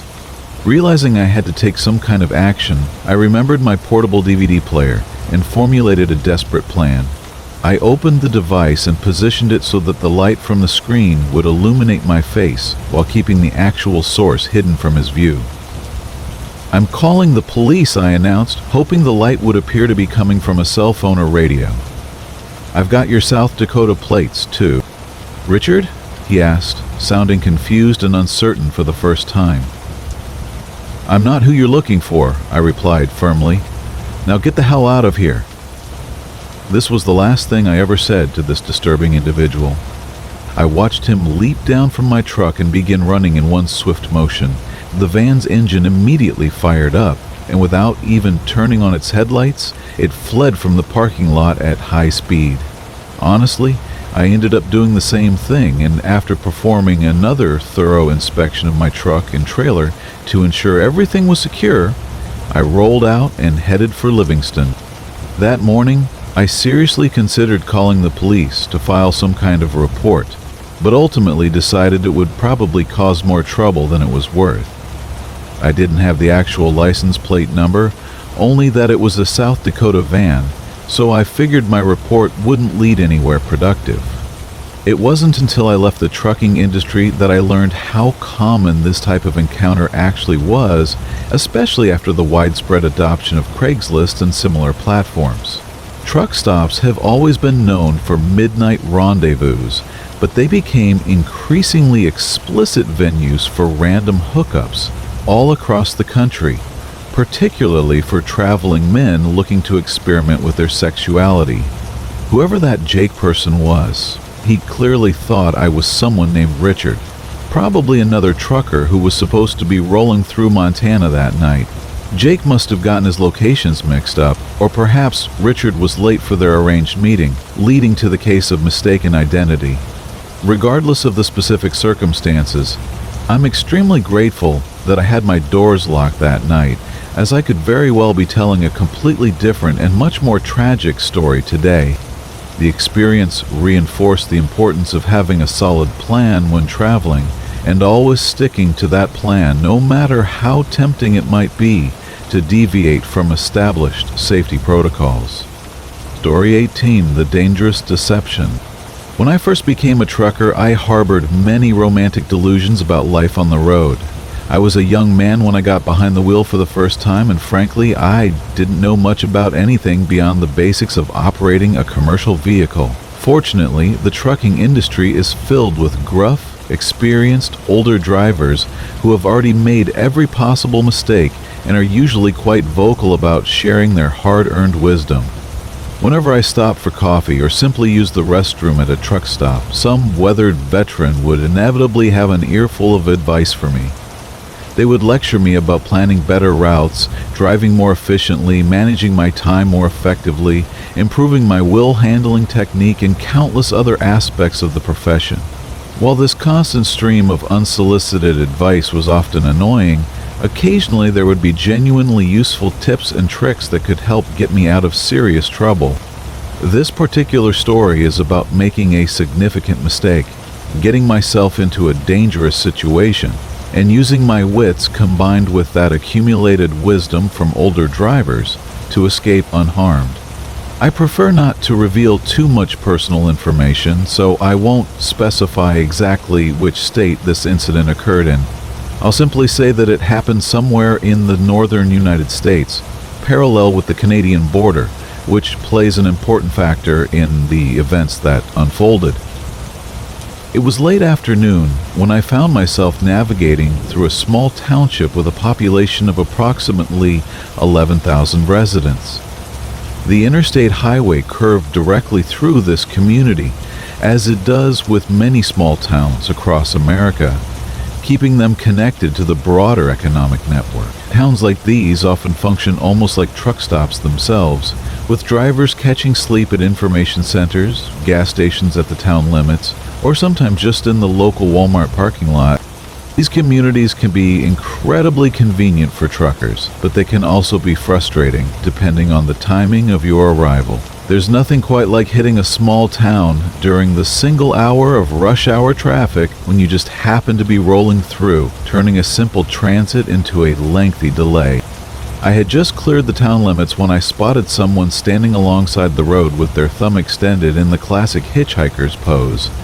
The sun was beginning to set, and I could see that the person was wearing denim cut-off shorts. The temperature was already around 40 degrees Fahrenheit, but once the sun disappeared completely, it would plummet to approximately 25 degrees, well below freezing, and this individual didn't appear to be wearing any kind of coat or jacket. Immediately, I could hear the voices of 1,000 different veteran truckers shouting warnings in my head. "Do not pick her up," they seemed to say in unison. "Never pick up a hitchhiker." I remember a buddy of mine picked up a guy once and the man wouldn't get out of the cab. They're all drug addicts or mentally unstable. They'll steal your belongings and leave you stranded on the side of the highway. No matter how bored, lonely, or desperate you get, never pick up these people. Despite all this accumulated wisdom echoing in my mind, I applied the brakes and pulled on to the shoulder, watching as she walked toward my passenger door. I realized immediately that this decision might have been a mistake. The person I had spotted was much younger than I had initially estimated. She had looked about 20 years old in the fading sunlight, but now that she was closer, she appeared to be perhaps 16 years old. Regardless of her age, I wasn't a dangerous person or someone with malicious intentions. But now I found myself confused about what this young woman was doing in such a remote location. I maintained my guard as I rolled down the window to speak with her, preparing myself for whatever story she might tell. She turned out to be remarkably pleasant and polite. She introduced herself as Katie and explained that she simply needed transportation to the next town over. Her story involved coming to this area with friends and somehow getting separated from them, leaving her uncertain about their current whereabouts. According to Katie, the original plan had been for the group to return to their hometown, which was approximately an hour's drive away, so she had walked to the edge of town and waited for them to pass by. As the day progressed and she didn't see her friend's vehicle drive past, she began to suspect that she had missed them somehow, so she decided to try hitchhiking to catch up with them. The story was almost believable, but certain elements seemed fabricated, or at least suspicious to me. When I asked why she hadn't used a payphone or tried to call home for assistance, she explained that her parents were unaware of her trip to the neighboring town and that she would be in serious trouble if they discovered she had traveled so far from home. At this point, I simply wanted to get back on the road and continue my journey, so I made the critical mistake of telling her to climb into the cab. For the next 15 minutes or so, she proved to be excellent company, asking numerous questions about the truck, my job, and the cargo I was hauling in the trailer. She seemed like an honest, bright, and curious high school student, and had I known her true identity and intentions, I would have left her exactly where I found her. I agreed to drop her off in the next town, whatever that might entail. As we continued our conversation, the sun nearly disappeared completely, and we found ourselves driving through the treacherous twilight hours. This is widely considered the most dangerous time to drive, as twilight plays tricks with your vision, making shadows longer and deeper and causing people to see whatever their imagination conjures up. Every experienced trucker can tell you stories about the deceptions of the twilight hour. I was maintaining a steady speed when Katie suddenly sat upright and pointed ahead of us, asking, "What is that?" I leaned forward and began to apply the brakes, but initially I couldn't see anything unusual. Only after we had traveled another 100 feet or so did something appear in the roadway ahead of us. I pressed harder on the brakes and squinted over the steering wheel, trying to identify what I was seeing. There were unmistakably 3 people lying in a line across both lanes of the interstate highway. My heart began racing as my mind scrambled to process what I was witnessing. I assumed I had come upon a serious accident, perhaps people who had fallen from the back of a truck and hadn't been noticed by the driver. I was completely certain that I had discovered a multiple fatality and would need to call it in to authorities immediately. Then I looked over at Katie and noticed that she had developed a strange little grin on her face, which disappeared the moment we made eye contact. This observation immediately triggered alarm bells in my mind. I pulled onto the shoulder to avoid running over these people any more than they might have been already, but as I looked out my side window to assess the situation, they all appeared to be intact. One of them even seemed to be moving slightly and looking back up at me. Once again, the accumulated wisdom of veteran drivers began echoing in my memory. People get desperate and will do all kinds of crazy things to make you stop, they had warned me repeatedly. They'll stand in the road just to force you to stop if they have to. If you see someone in the dark doing something weird like sitting, crawling, or lying down, you never stop. If you do, they're going to hurt you. Someone willing to stand in the road is so desperate they have nothing to lose.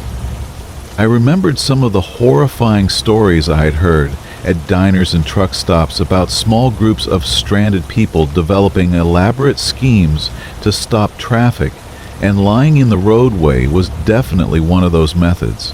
This wasn't simple hitchhiking anymore.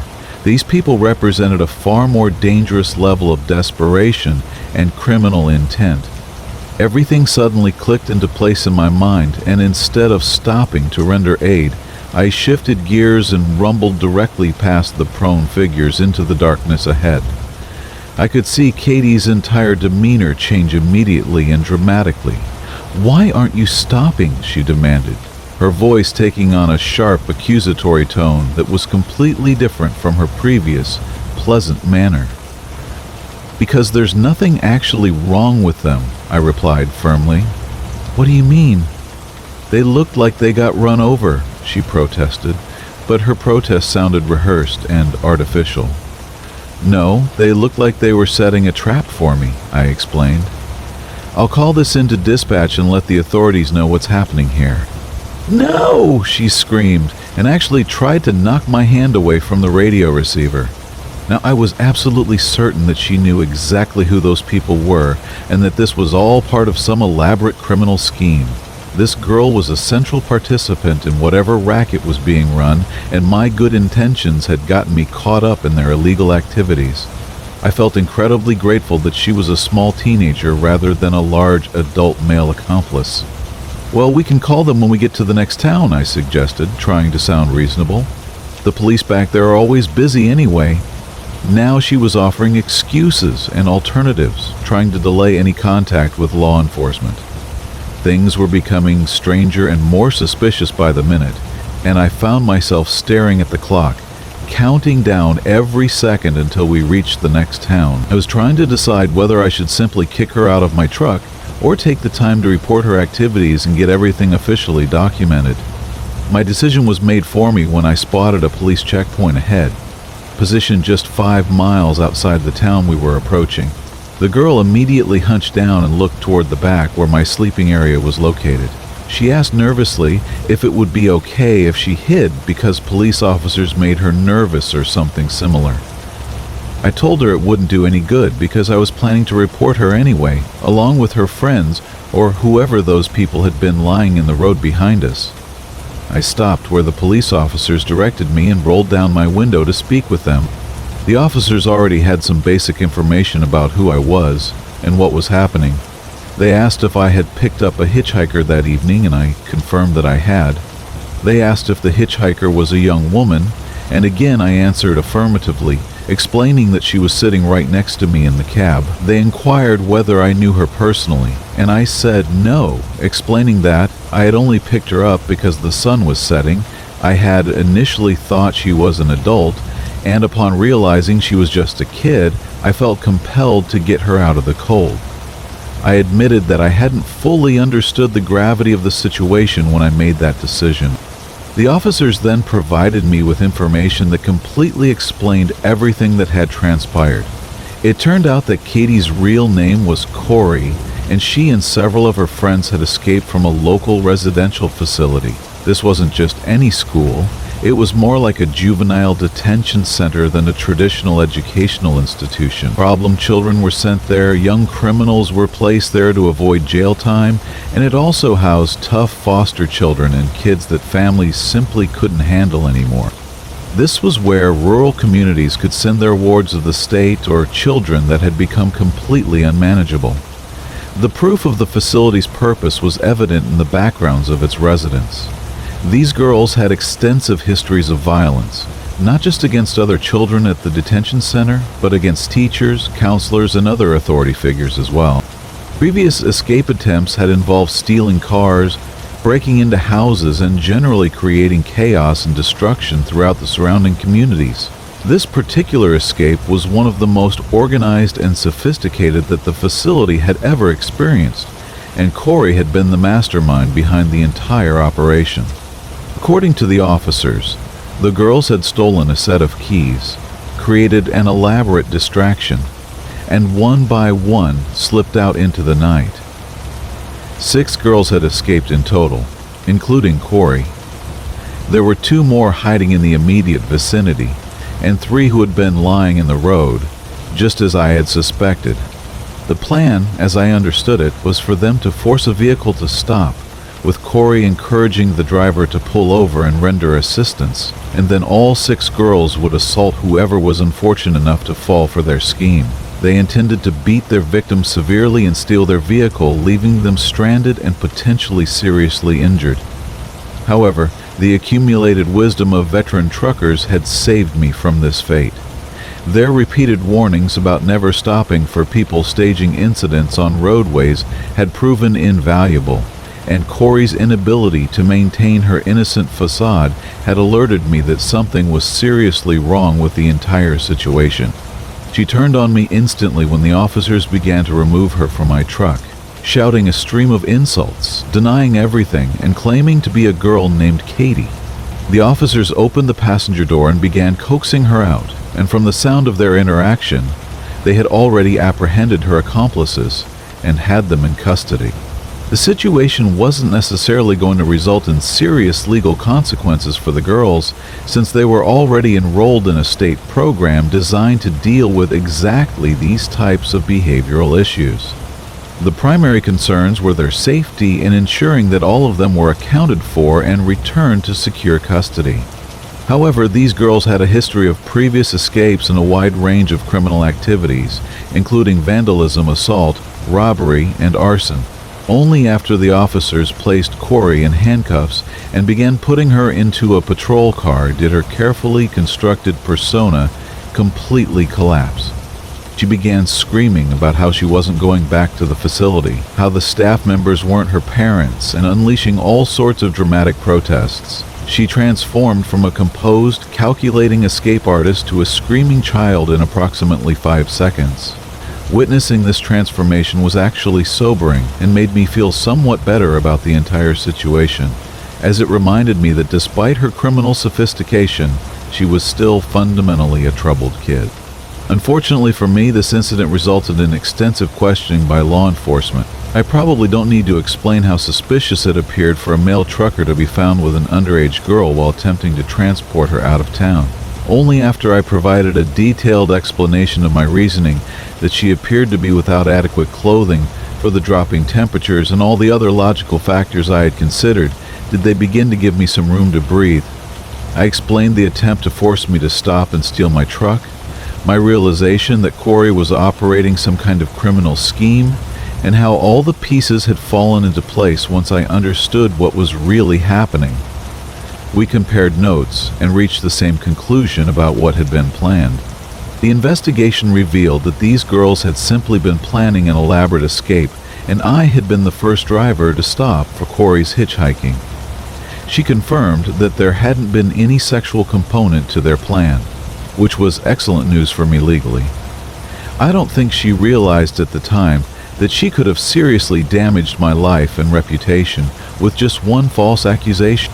Fortunately, that didn't happen, and after thorough questioning and documentation, I was permitted to continue my journey.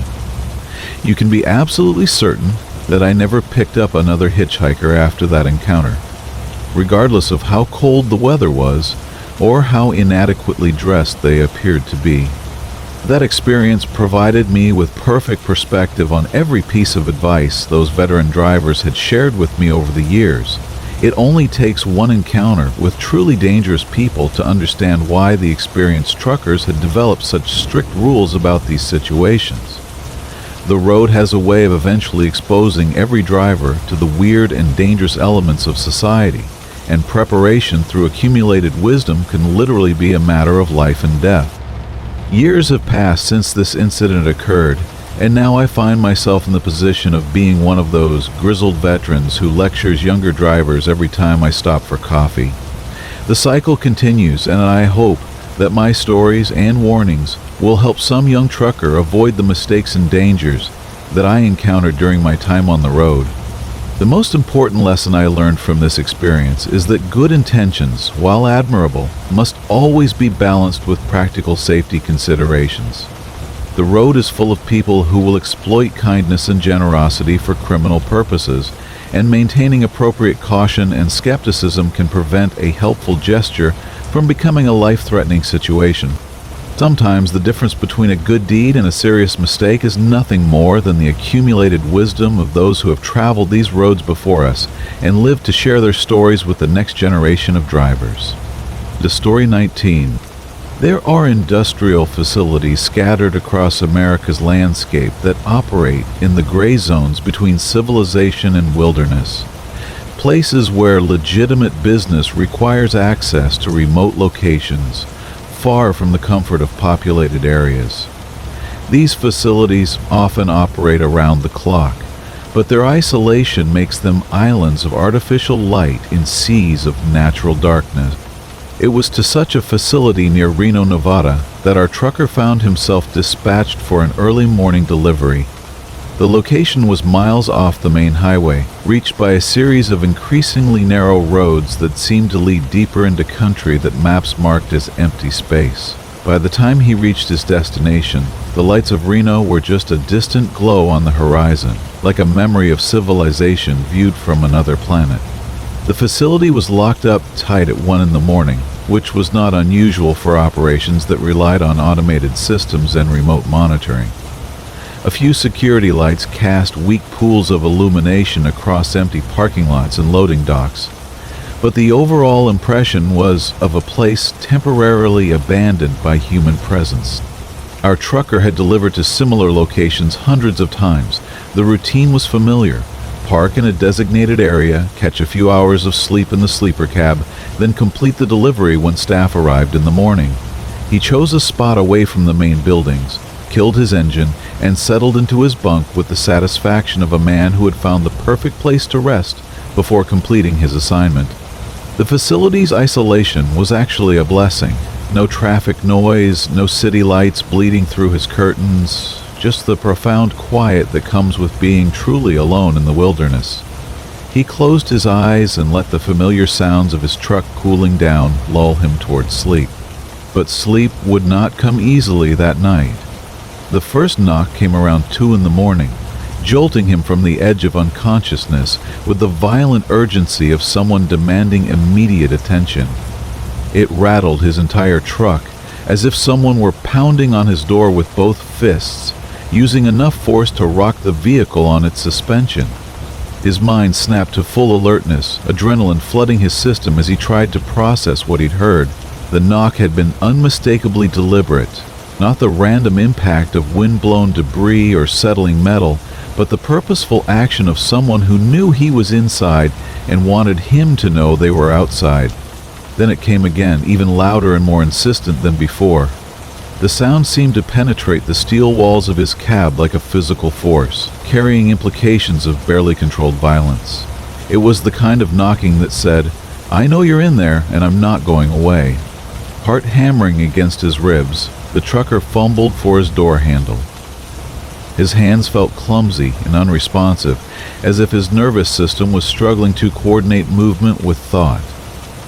Every instinct screamed at him to remain hidden, but logic demanded that he investigate the source of the disturbance. He yanked open his door and leaned out into the night, eyes scanning the area around his truck with desperate intensity. The security lights revealed nothing. No figure crouched by his cab, no vehicle parked nearby, no sign of human presence anywhere within the reach of artificial illumination. The facility's parking lot stretched away into darkness, empty and silent as a graveyard. No movement disturbed the shadows between buildings. No sound broke the absolute quiet that had settled over the location like a suffocating blanket. Had he imagined it? The knocking had seemed so real, so immediate, that his truck still seemed to vibrate with its impact. But the evidence of his senses suggested otherwise. He was alone, in a place where being alone should have been impossible. He climbed down from his cab and walked the perimeter of his truck, boots crunching against gravel that seemed unnaturally loud in the silence. He checked under the trailer, scanned the shadows between his truck and the nearby buildings, looked for any sign that someone had been attempting to gain access to his vehicle. Nothing. No footprints in the dust, no disturbed gravel, no evidence that anyone had been near his truck since he'd parked it hours earlier. The security lights continued their futile vigil over empty spaces, and the facility's buildings remained as dark and uninhabited as crypts. But as he stood there in the Nevada darkness, a new kind of silence settled around him, not the peaceful quiet of remote places, but the oppressive hush that comes when everything that should be making noise suddenly stops. No wind stirred the desert brush, no distant highway sounds carried across the emptiness, no electronic hum came from the facility's equipment. It was as if the world itself was holding its breath, waiting for something that hadn't yet revealed itself. The trucker didn't wait to find out what that something might be. Every primitive alarm his species had developed over millions of years of avoiding predators was now screaming at maximum volume. He bolted back to his truck, locked the doors, and fired up the engine with hands that shook so violently he could barely grip the key. He didn't stop driving until he found a truck stop populated with other drivers, other human beings going about their normal routines under bright artificial lights. Only then did he allow himself to consider what might have happened in that remote parking lot. Had the knocking been real? His truck had certainly shaken with its impact, and the sound had been too specific, too purposeful to dismiss his imagination. But if someone had been attempting to gain access to his vehicle, where had they gone? And why had they vanished so completely when he investigated? The more he thought about it, the more convinced he became that he'd narrowly escaped something that his conscious mind couldn't fully process. The facility was too remote for random crime, too isolated for casual harassment. Whatever had wanted his attention that night had been operating with purpose and intelligence, following patterns that suggested careful planning rather than opportunistic mischief. He never returned to that facility after dark, and in subsequent conversations with other drivers, he learned that he wasn't the first to experience strange encounters at remote delivery locations. The trucking industry was full of stories about places where normal rules seemed suspended, where isolation created opportunities for things that preferred to avoid the scrutiny of populated areas. Some drivers theorized about criminal gangs that targeted truckers in remote locations, using psychological warfare to disorient their victims before moving in for robbery or worse. Others spoke of corporate security systems that malfunctioned in ways that created false alarms and phantom encounters.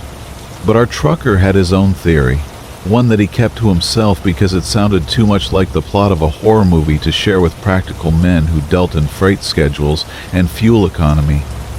He believed that some places exist at the intersection of civilization and wilderness. Territories where human presence is tolerated rather than welcomed, where things that prefer darkness gather to investigate the strange metal creatures that occasionally invade their domain. The facility near Reno continues to operate, continues to receive deliveries from drivers who park in that same remote lot and sleep in their cabs while waiting for morning shifts to arrive. But some of those drivers now report strange dreams, unusual sounds, and the persistent feeling that they're being watched by eyes that reflect no light and leave no tracks in the dust. Because in America's most isolated places, where security lights create small islands of artificial day in oceans of natural night, the boundary between the known and unknown becomes permeable. Things that avoid populated areas find perfect hunting grounds among the industrial facilities and remote operations that keep modern society functioning. And sometimes they announce their presence with sounds that carry messages no human language can translate. The knocking continues, patient and persistent, waiting for travelers who venture too far from the safety of crowds, who dare to sleep alone in places where sleep makes them vulnerable to attention they never wanted and encounters they are not equipped to survive.